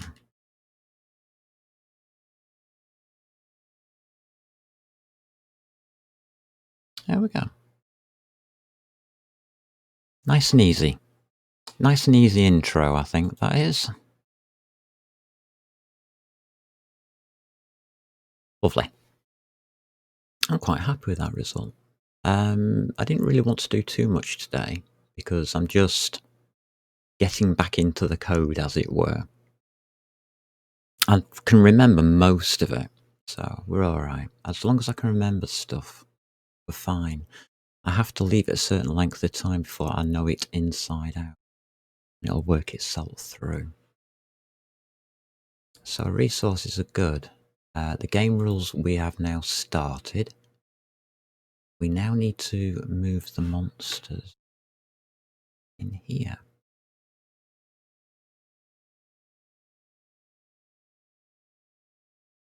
Dooby dooby doob doob doom. We've got sand combat and sand damage. Good news.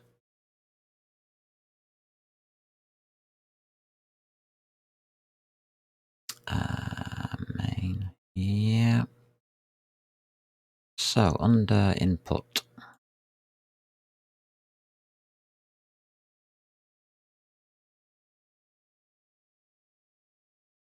Okay. Revert player back to the player's old position.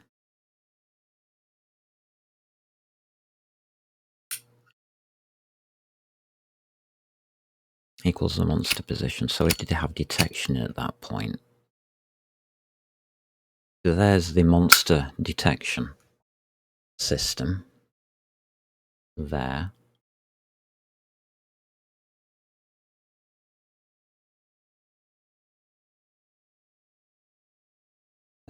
Action attack. Yeah.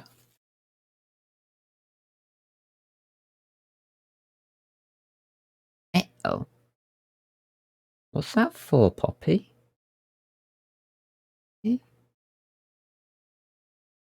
Little one. Okay.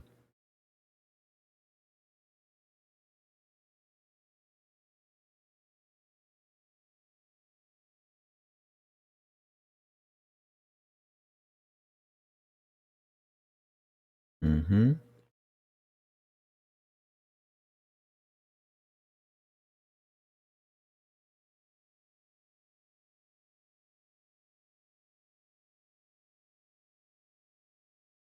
Corridor, conversions, conversion, corridor, number of rooms, map lookup. Right, okay, so it's not in there.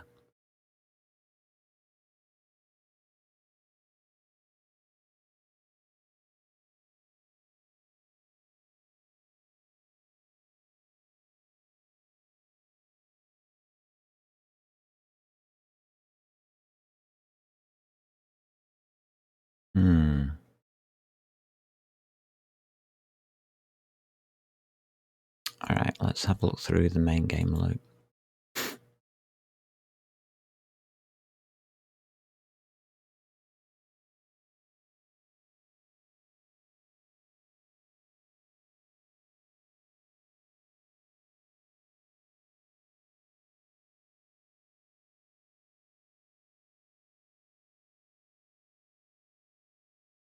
Okay.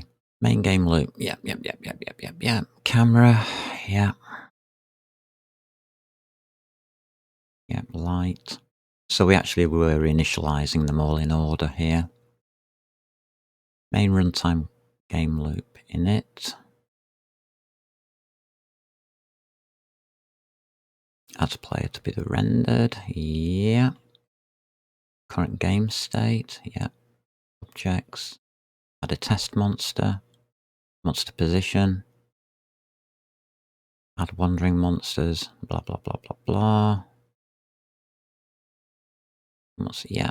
Add items to level. Yeah. While. So this is the old while loop. It looks a lot messier than it does for us now anyway.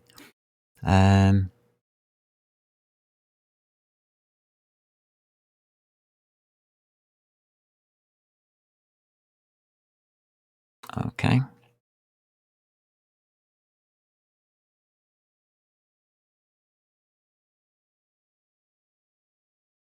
Object update.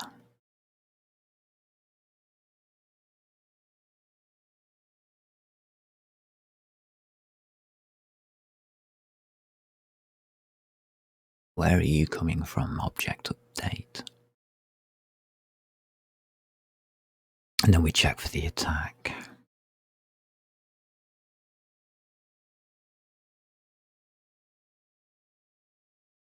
Comes under game objects. Oh, wow. Yes, I remember this. This was a nightmare. Glad we don't have this anymore.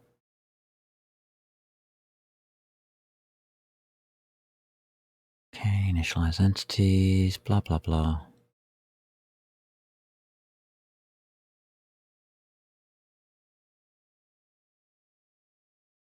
Create the monsters. Wandering monsters. Oh god, this just goes on and on and on. God, we even used a mem copy. Oh dear. Make solid, yeah. And initialize data so we can make objects. Give us a few dice rolls. Items.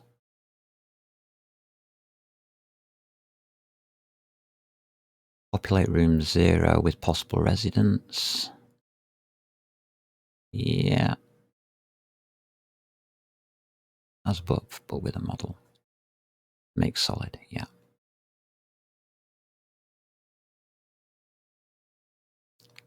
Yeah.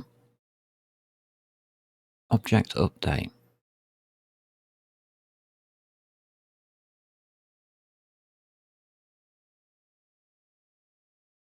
Monster AI. Oh, we have a monster AI.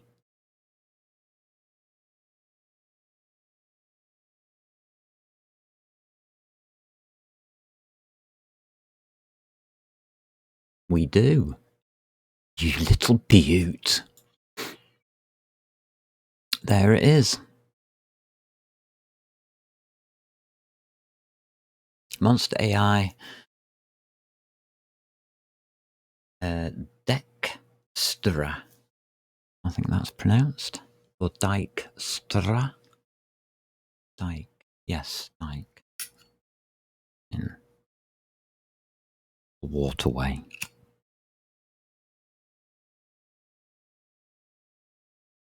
Okay.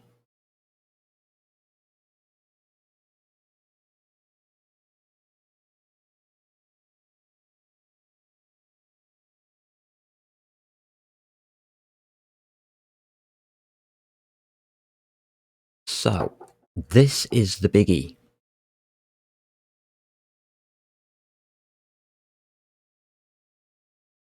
I've got an AI start check. Good.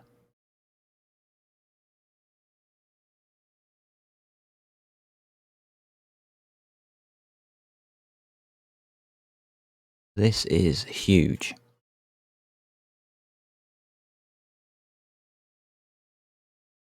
Look at all of this lovely, lovely, lovely, lovely, lovely notes.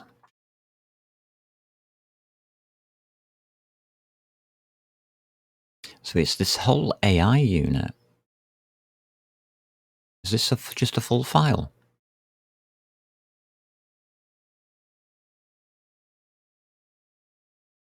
Yeah.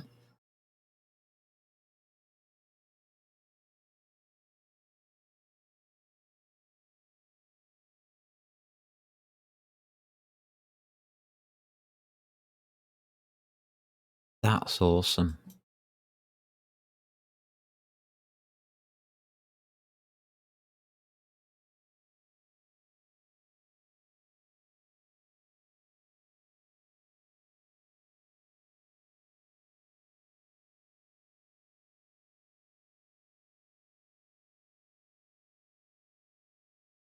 We have a full Monster AI unit. Wow.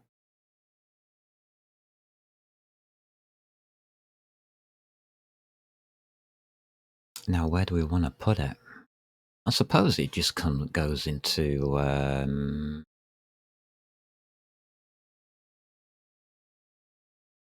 here somewhere.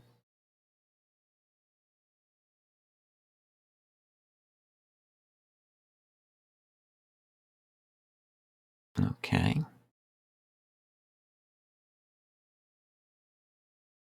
I think it goes in there. Am I allowed to do that?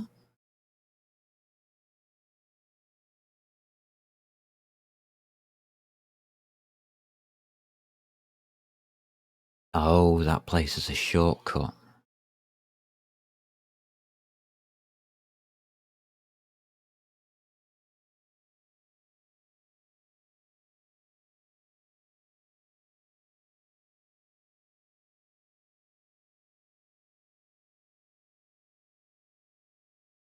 Oh, it put it down here.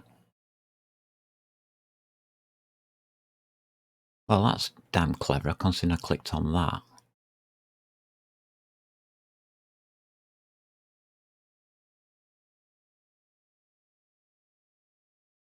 Huh?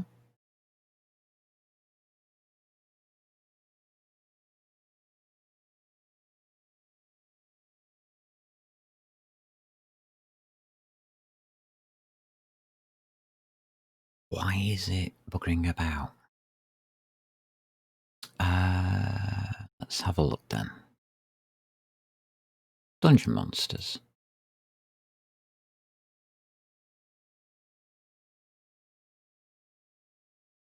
There you go, dungeon monsters.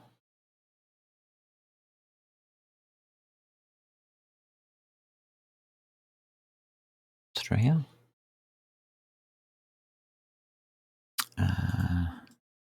Copy.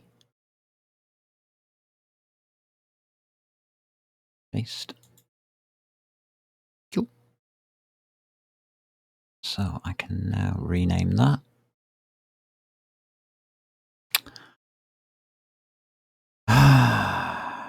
Don't want to open the file. I said rename.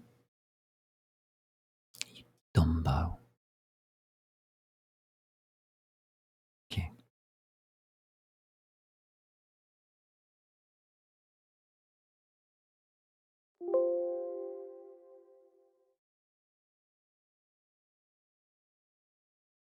Okay.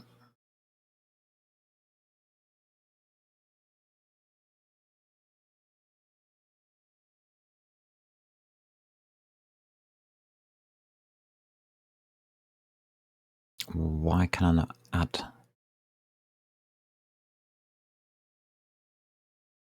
Ah, there it is.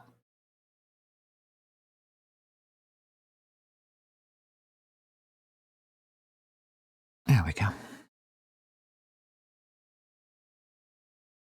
Alright, let's see how this little baby works. Okay.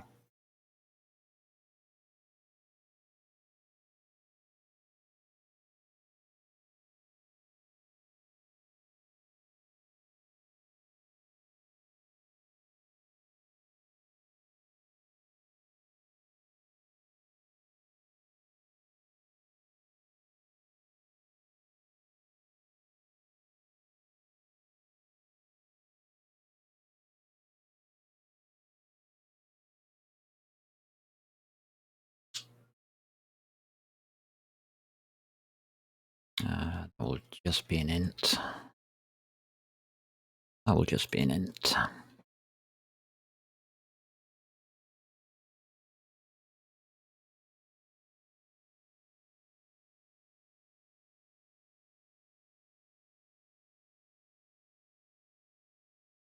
Okay.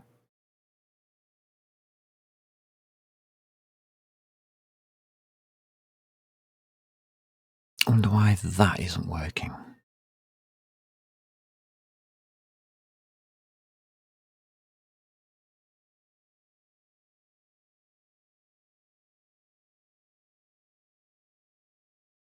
That's working.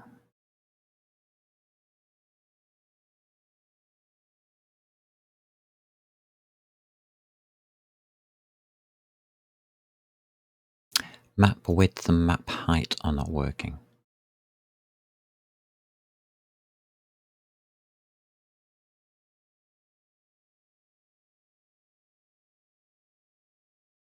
Map width and map breadth.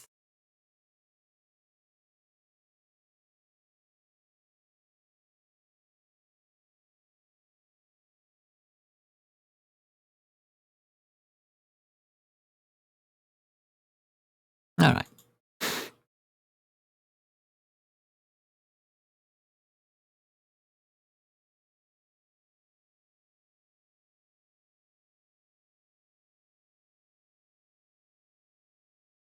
What, Poppy? What would you like? No, there's no food, love. Not till later. Stop it. Okay.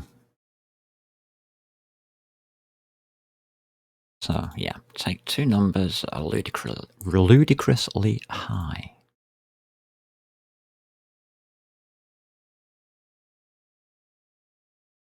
That is correct.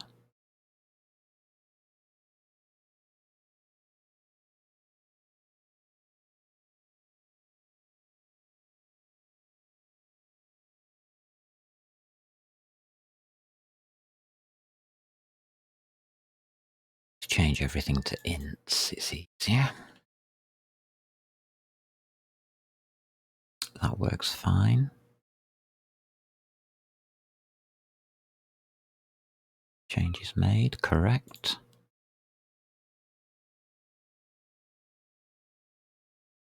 Alright, this is where we need to start our work there.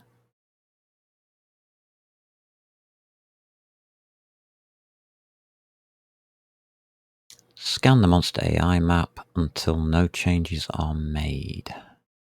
This is obviously the map.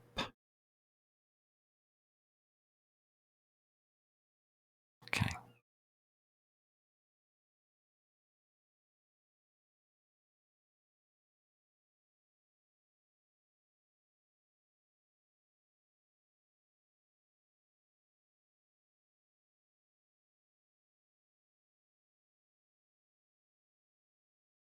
Not sure we need the -1 now.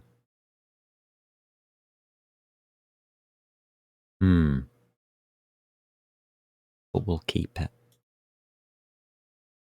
I will check. I need to check that.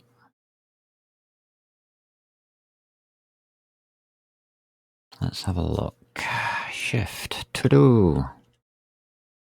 Check this -1 situation. Okay.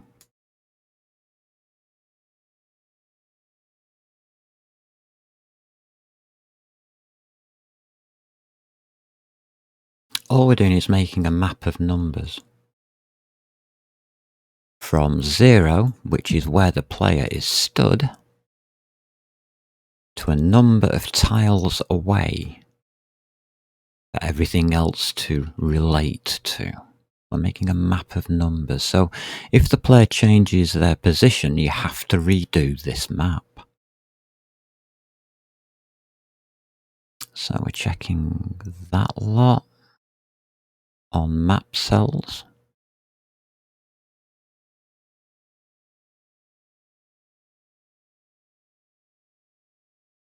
It's actually letting us do that, even though we've got an error.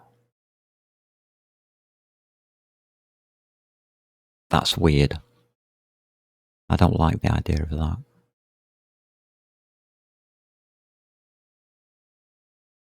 So that checks all the axes, yeah.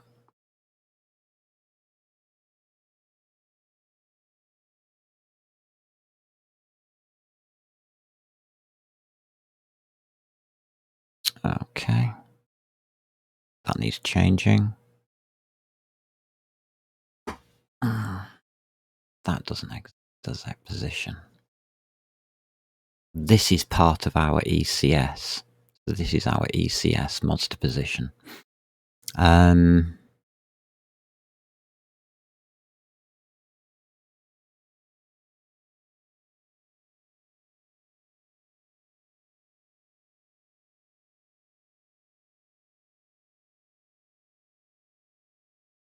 component model position.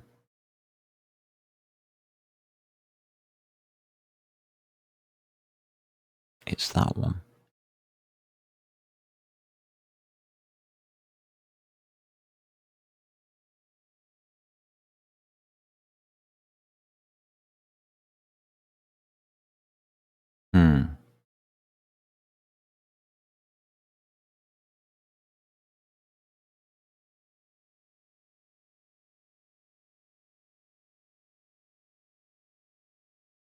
Right.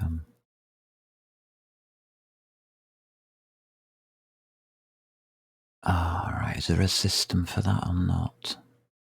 There's a system for moving. Are we allowed to get our positions?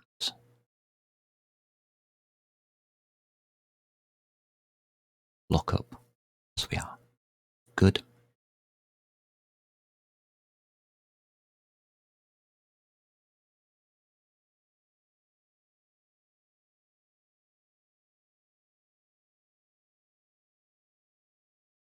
Source.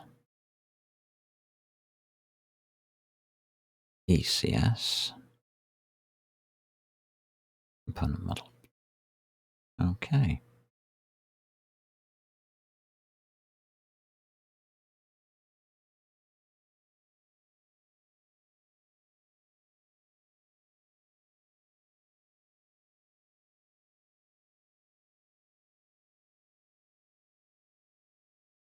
There we go.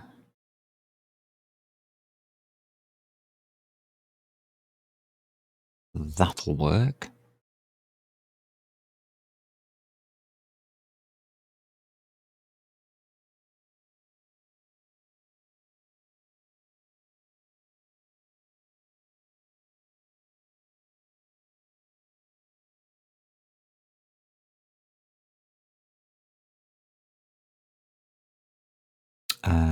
Don't need that anymore.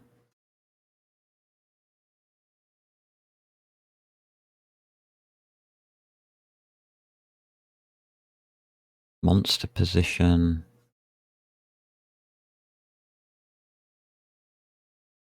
Depends how I've done it.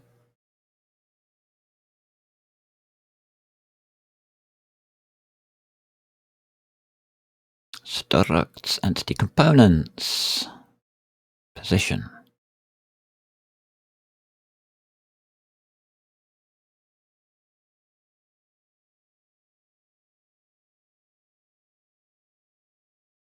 Entity ID, orientation, rendering. Oh, it's in a model matrix. Lovely.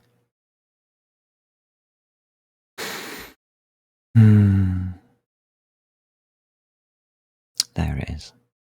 It's in the Vec3, GLM Vec3 position.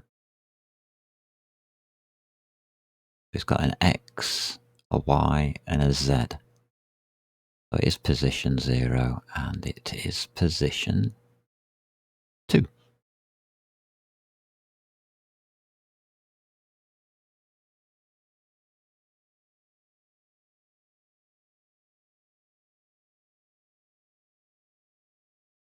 Monster position, yeah.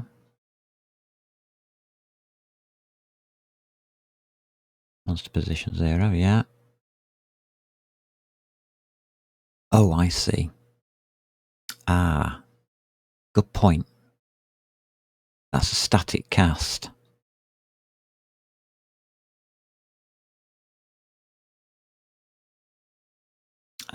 To int. Monster position 0.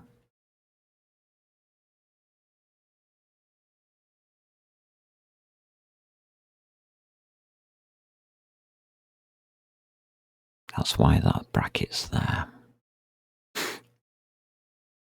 So we can have a static cast. That's we have to redo that for C++, unfortunately, at this point in time. I don't mind. I don't think that C++ handles it very well, I'll say. So the x-axis is that one there.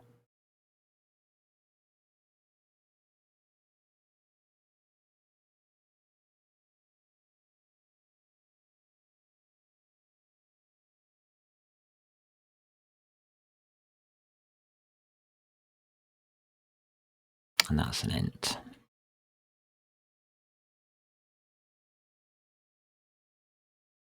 It has to be an int because we're dealing with squares, not actual positions. That becomes that one. That's an int. That's okay.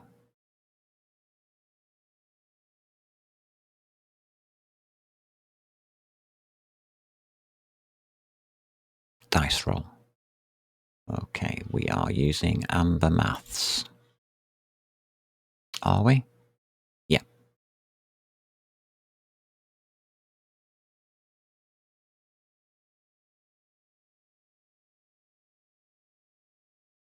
Save that out for a minute.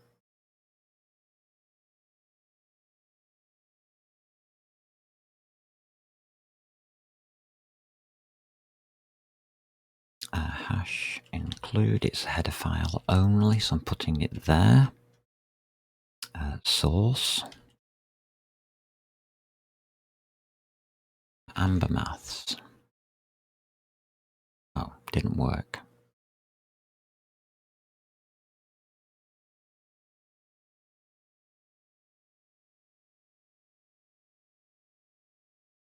And that's Amber Dice. There we go. Lovely. And we split now. Okay, so we've got dice rolls.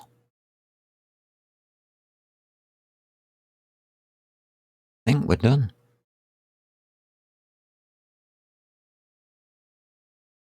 Yes, we are. Yes, we are. Yes, we are. Yes, we are. The only thing we now need to change is back up here,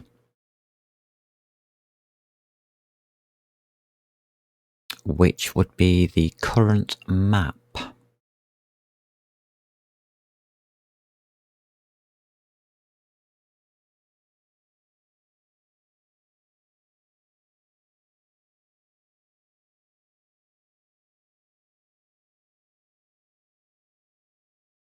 Source gameworlddungeon.h.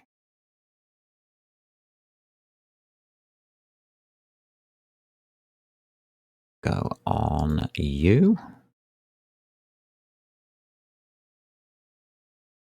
Again, no. Place you underneath, please. Be there. Thank you. So that gives us a dungeon.h. Game world.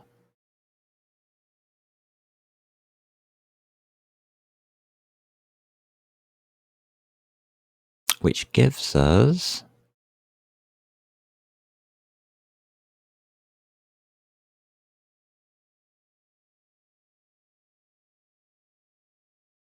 map generator.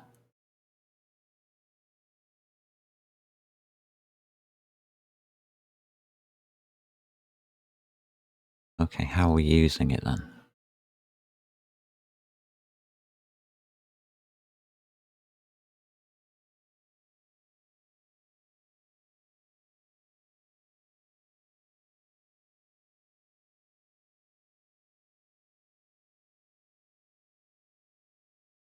Dungeon check map cells.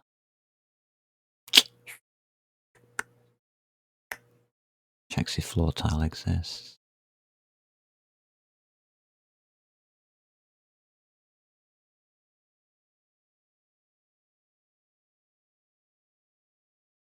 what we did originally was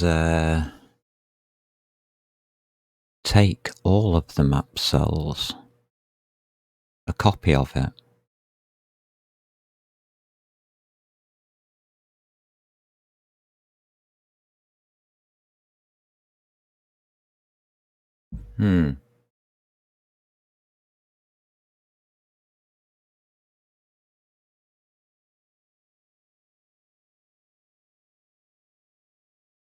Right. We don't have that facility. So what do we have?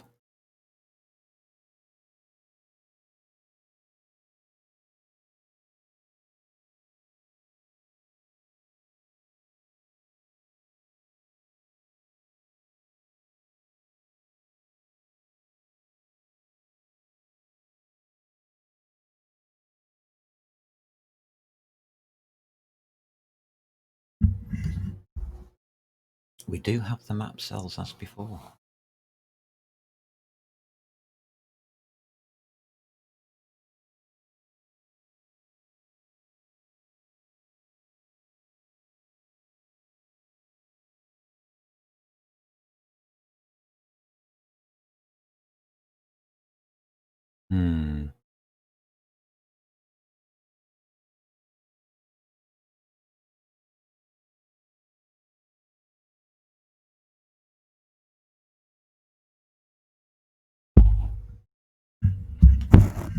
Poppy, can you please stop annoying me? Thank you, love. He wants to join in. Cats, you got to love them.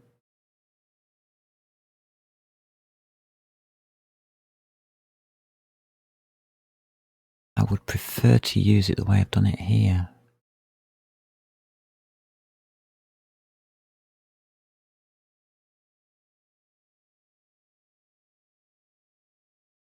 Which just returns the value in a map cell. So I think I might convert this.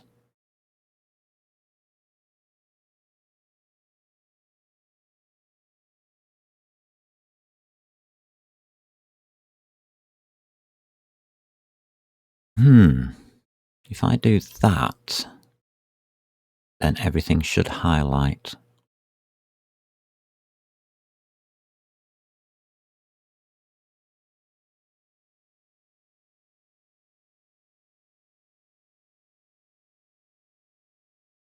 So if that's true and that's true,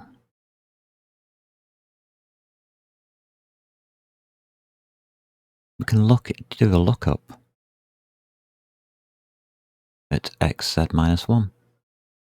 Because we're just using it as true or false. We can use it in exactly the same way. But there is a problem.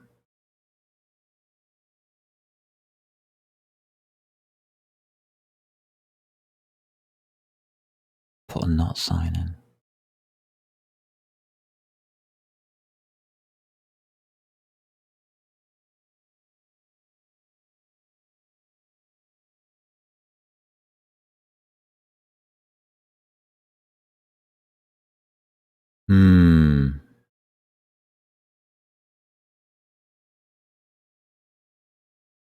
Oh, because we are detecting the collision with a wall. So we're reversing. Okay. I can use it straight then.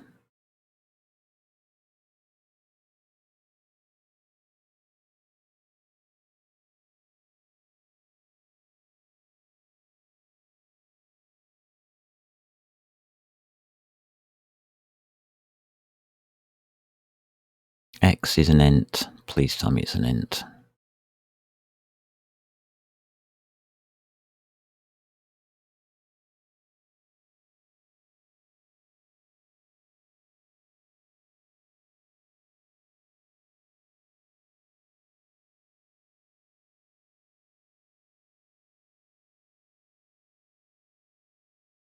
Why I'm having a z minus 1 in here?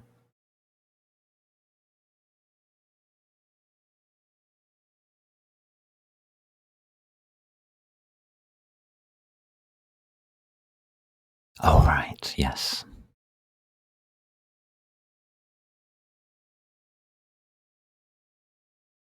And north, blah, blah, blah, blah, couple of items, one.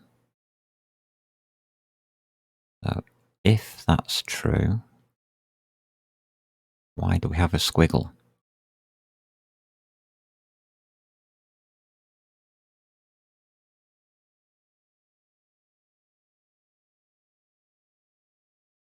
What's the problem? I've got 1, 2. There we go. That's why we have a squiggle. So this is the same thing,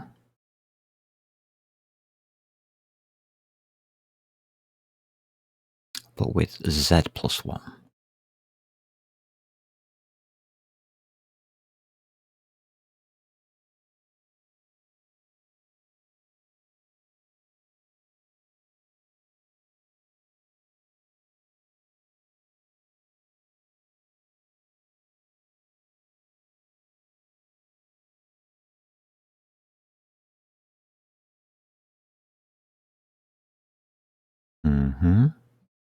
This is the x minus 1 version of it.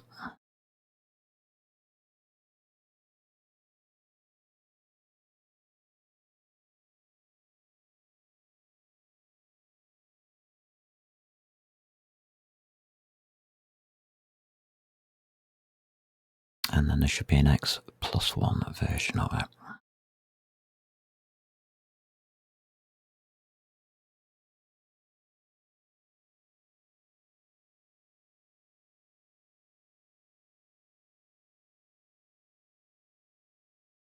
There we go. That is correct.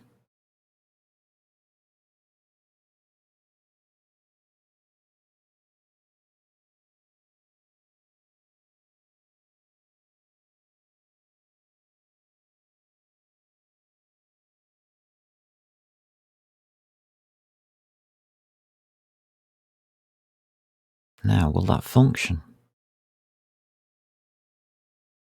Will that function? Well, this is going to be going into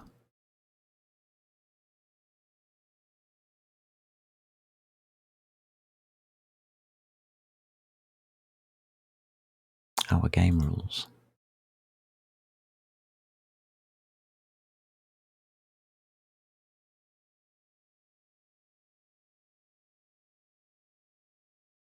For now, we'll test it in here.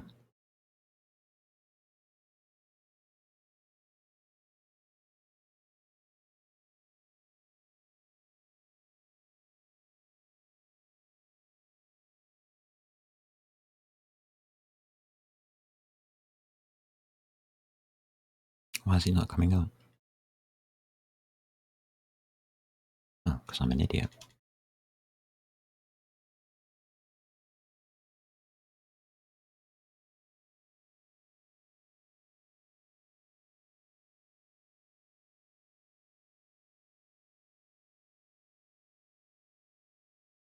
So now we have in game rules,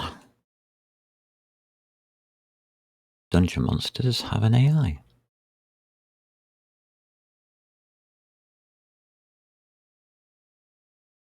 So this is where we're going to test it. This is going to be fun as hell. Oh, heck.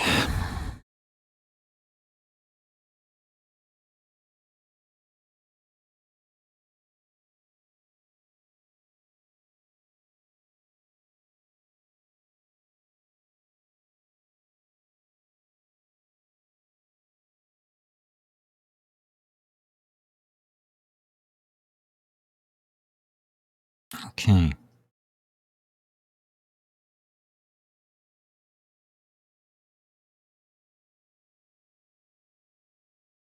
How to test it.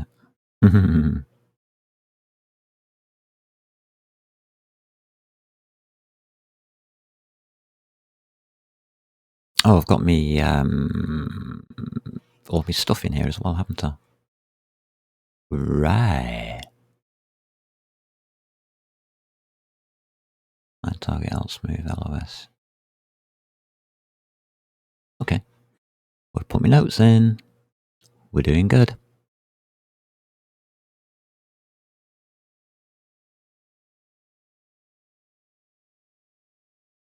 Okay, what I want to do then is just a test of the Dijkstra map.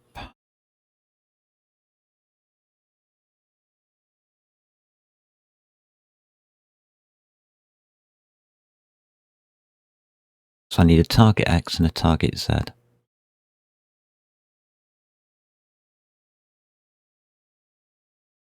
Let's have a look. We'll do 40 by 20. No, we can't just do that. We'll have to set it to the actual player's position.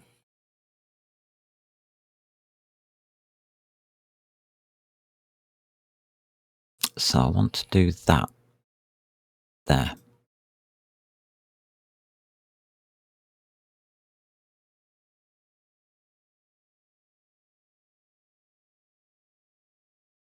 Just as a test.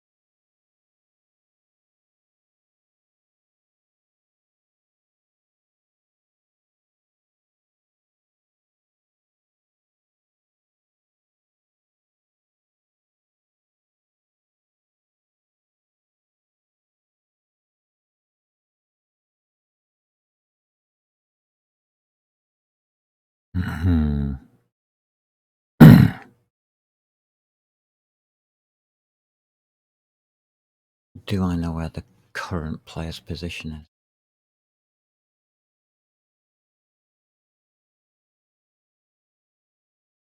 Not really. But if that's putting a player ID in. System move entity forward gives me an answer.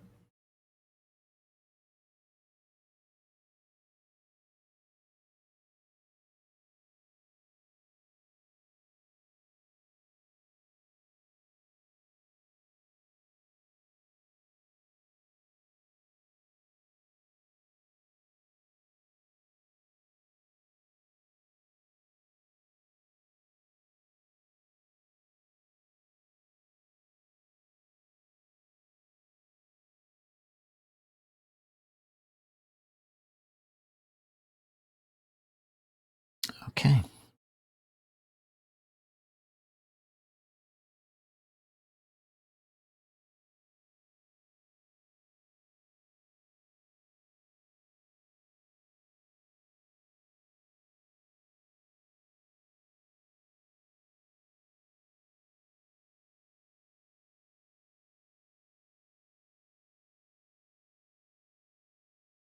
So it's entity position, player position.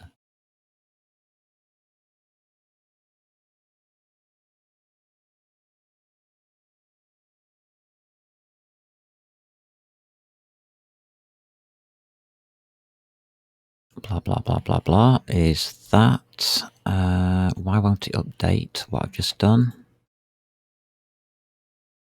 What's wrong with player position? Thank you.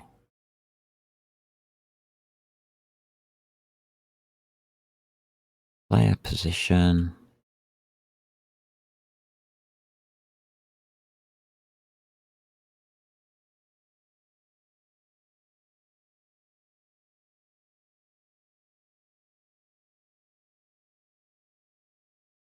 Vec3. Is that 0, comma, int target x. Oh, it's an int. Okay, we'll do that in a minute. And I'll do it now. Static cast. Do an int.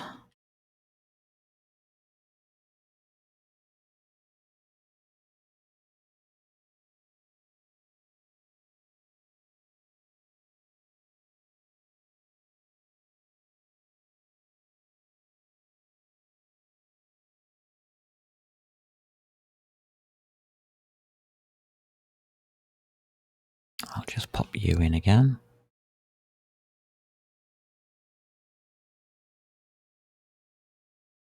I want the Z value next, don't I? 2.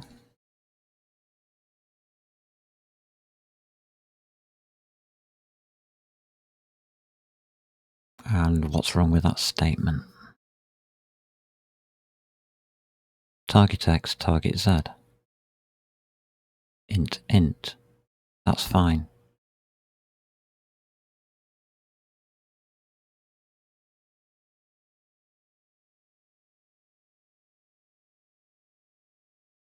I've got a missing do free. Okay.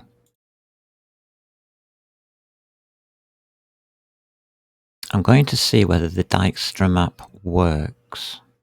All I'll have to do is press one key.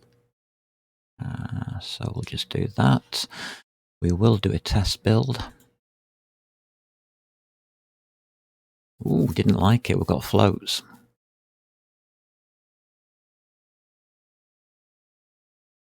Conversion from int to t, possible loss of data.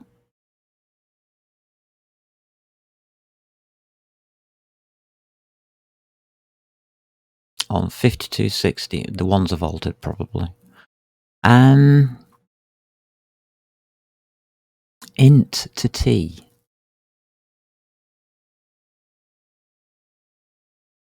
Int to t.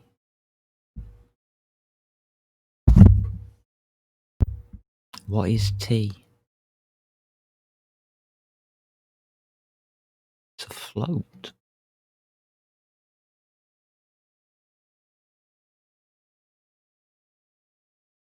Let's have a look at that.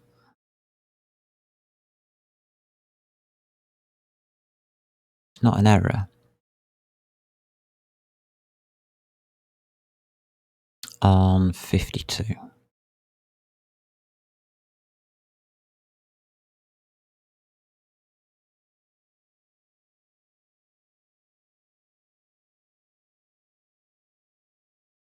You should be ints. Monster AI map, what are you doing? Map width and map breadth. They are ints, but you've decided they're t's. Oh, I see.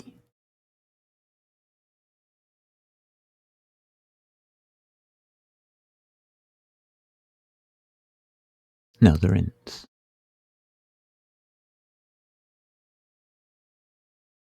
So it's lying. No, it's not lying to me. Why is it doing it though?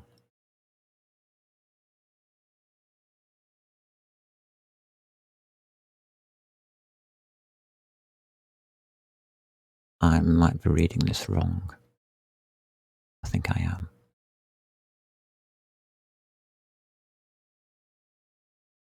I am. So it's quite correct.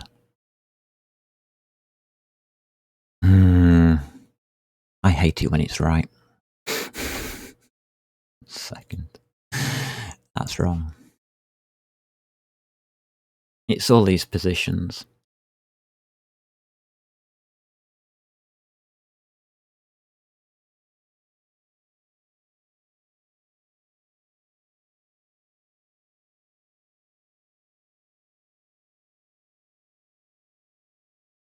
It's actually the other way around. These want to go to floats. Why is it saying that an int to a float is bad?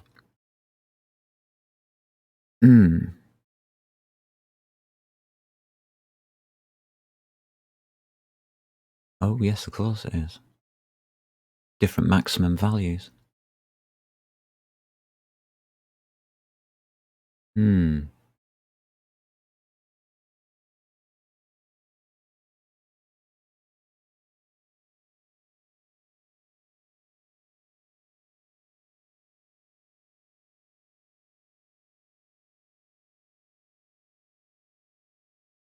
Right, I'll leave that alone for a second. No, I know what's happening, but I'll leave it alone for a second. Want to test. Right, test now.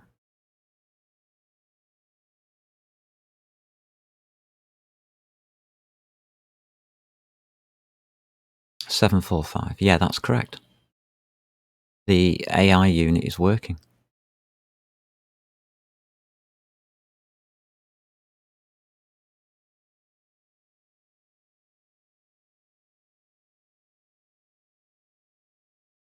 Wow.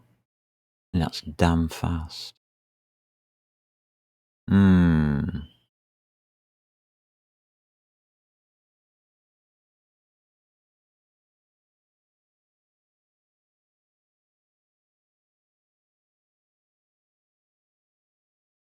I can show that it's damn fast just by doing that. It's not going to hold up this program. That is way faster than I expected. What it's doing is every single square on this map, it's putting the distance away from this player as a number, an integer number. So 1 tile, 2 tiles, 3 tiles, 4 tiles, 5 tiles, 6 tiles for the whole map. It's doing quite a few calculations, like 65,000 calculations, and it's making changes 745 times to its AI unit each time it's trying to do it. And as you get close towards an edge, or the top left-hand corner, it might change. No, it's not changing. But it's doing roughly the same amount every single time. Well, no, it's doing 116. Yeah, it does go up the further away you go from the top left-hand corner. So you'll see it fall as you go towards the top left-hand corner here,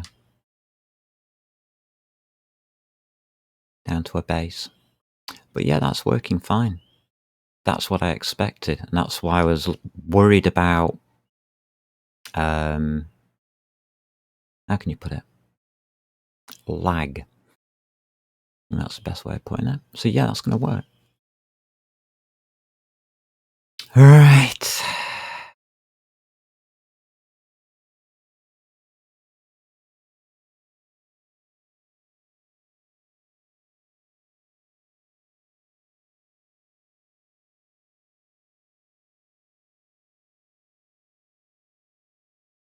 So what I've got to do is static caster floats all of these.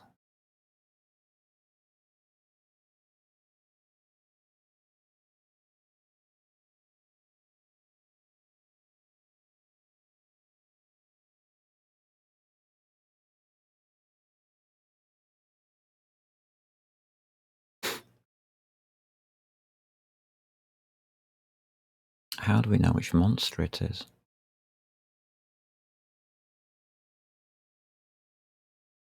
Ah, right, we're taking that. We've got the monster position. Yeah.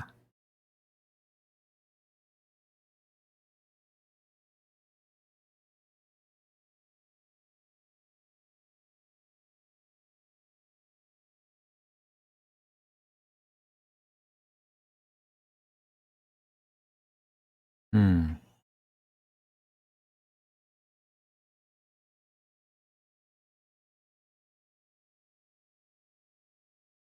So when we come down here, we are then changing the monster position.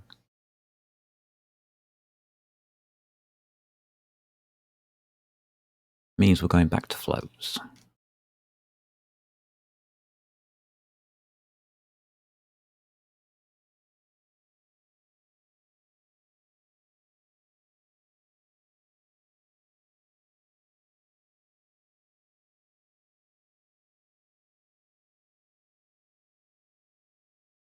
At least it told us.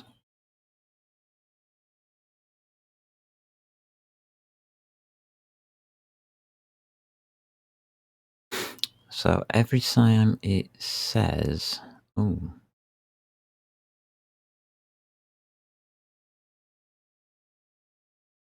Alright, making a dice roll on, yeah.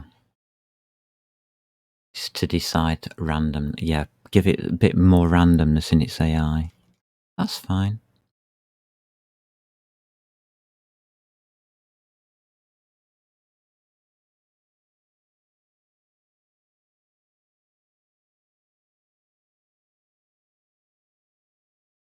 I'm just wondering if that'll work.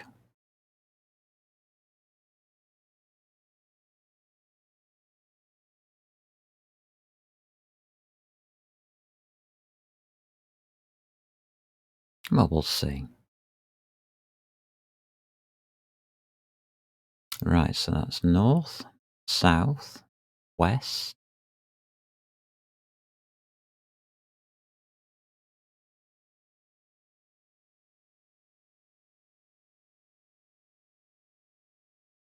This is one thing that C++ does, which I don't like.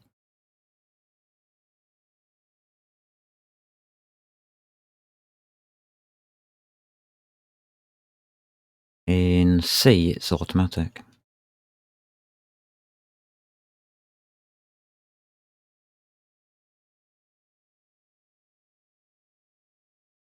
That's an if statement.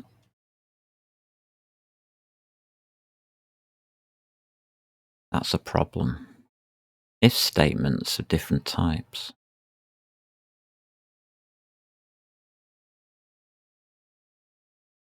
We're going to have to go through all those if statements and static cast them back down to ints.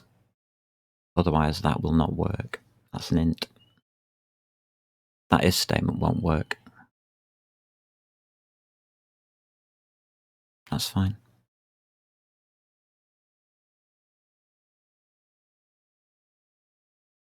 It's not illegal, it just won't work. You can't have them equal because the computer might put a random 0.001 in or something, which it does, by the way. And that's how bugs are created, because people don't understand that floating point isn't accurate. It's totally inaccurate.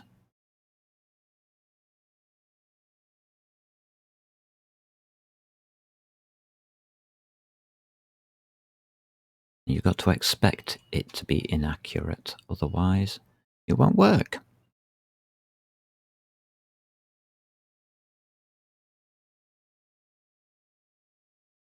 Right, all these four if statements are gobbledygooks. I think we're okay up to this point. Yeah, we are. These are all ints. At this point, it changes.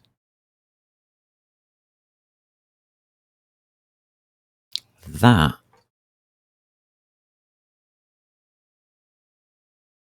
needs to be an int. You can't change an int to a float to be a check. You've got to change the float to an int. You've got to do it this way round. Otherwise, it won't work.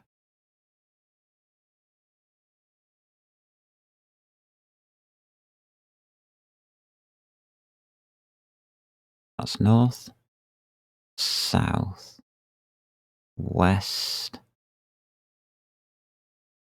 east. And I've put the decisions on south and east. Now,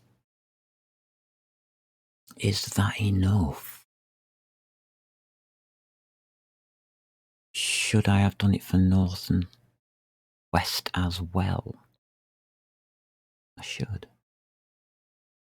That's a mistake.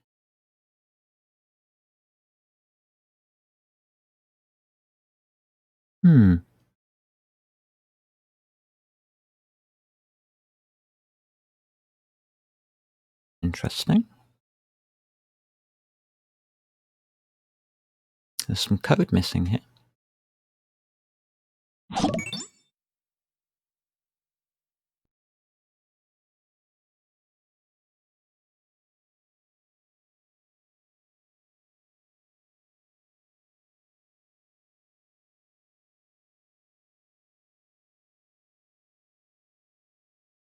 Yeah, optional. Yeah, yeah. Return false for attack.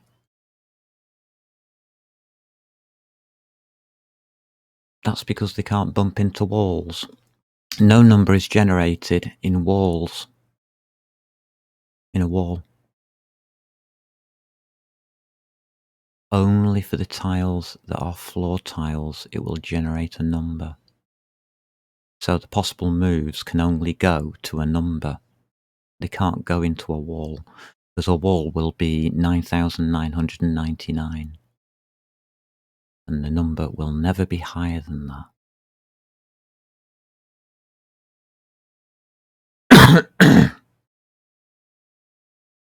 Right, I'm not going to bother too much about it right now.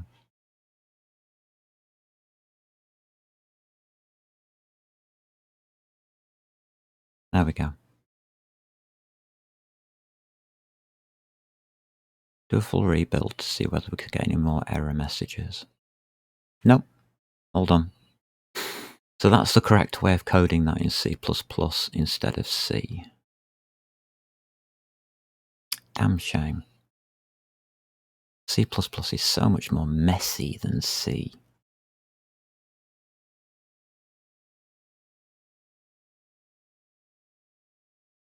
Not happy about that, but I don't care. Works. And that is very important. So, what we now have here is an AI unit. Wow.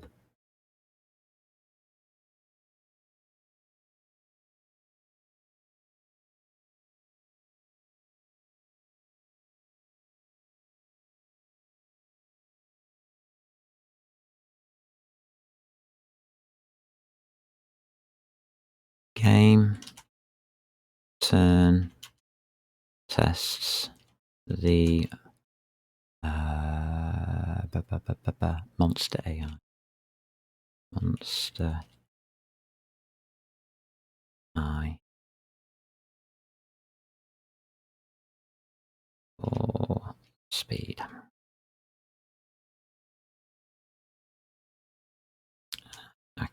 And code accuracy. Good.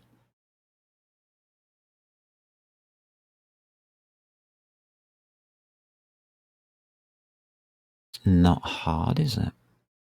Let's be honest. It's not very hard creating a game. We now have a fully functioning AI unit.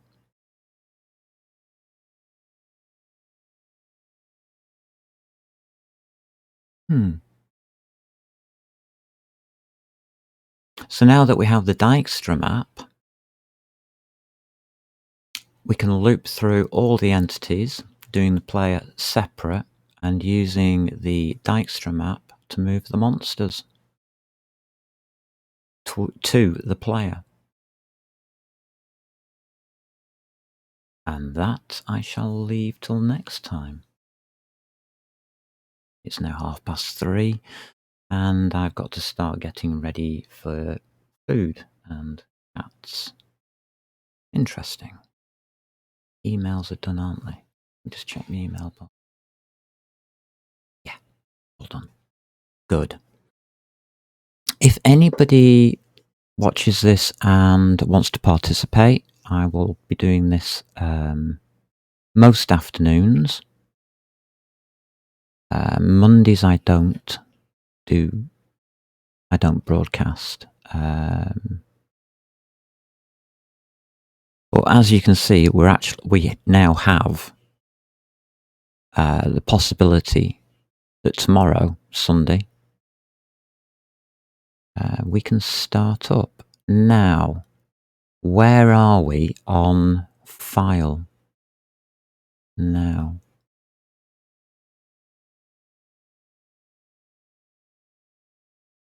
Logged in as the wrong person, so I can't check. Yes, I can.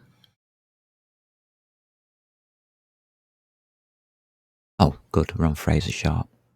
So we are created playlists. We're on the alpha. Let me just check. Yes, we are.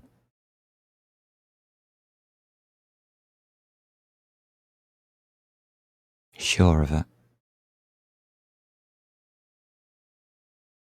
I do so many different versions of things that sometimes it's a little bit tricky to remember. This file comes yeah. Door generation is, yeah, we've got to do door generation. Camera position, yes, we've got to do that as well. So yeah, this is the alpha. So we are up to day 12 treasure items. So I've done a little bit today, which I wasn't supposed to do. So I'm going to have to put it up now as Amber Oak day 13. Movement. Movement and AI. Okay, I'll do that.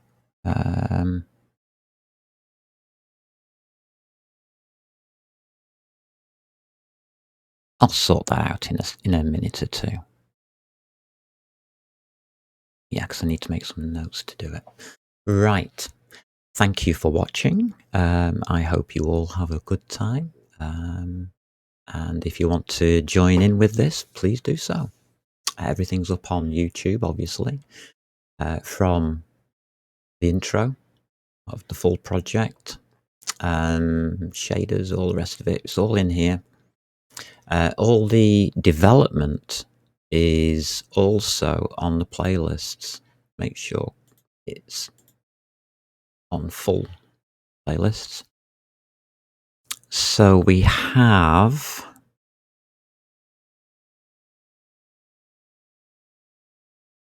game programming, then programming the game, version 0.2, 1.0 alpha is where we're up to. That one is done on, yeah, so it's Linux, Mac, we're currently on Windows.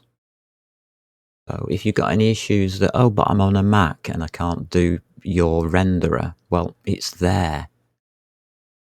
It's in that lot. So have a look in that lot. Linux people, if you're not sure how to go about programming this, it's in that lot. Windows people, just carry on because I'm using the code from these two to make this one. So there you go. It's pretty obvious, really. Otherwise, thanks and cheerio. Catch you tomorrow. Where is the stop button? Oh, it's over here, isn't it?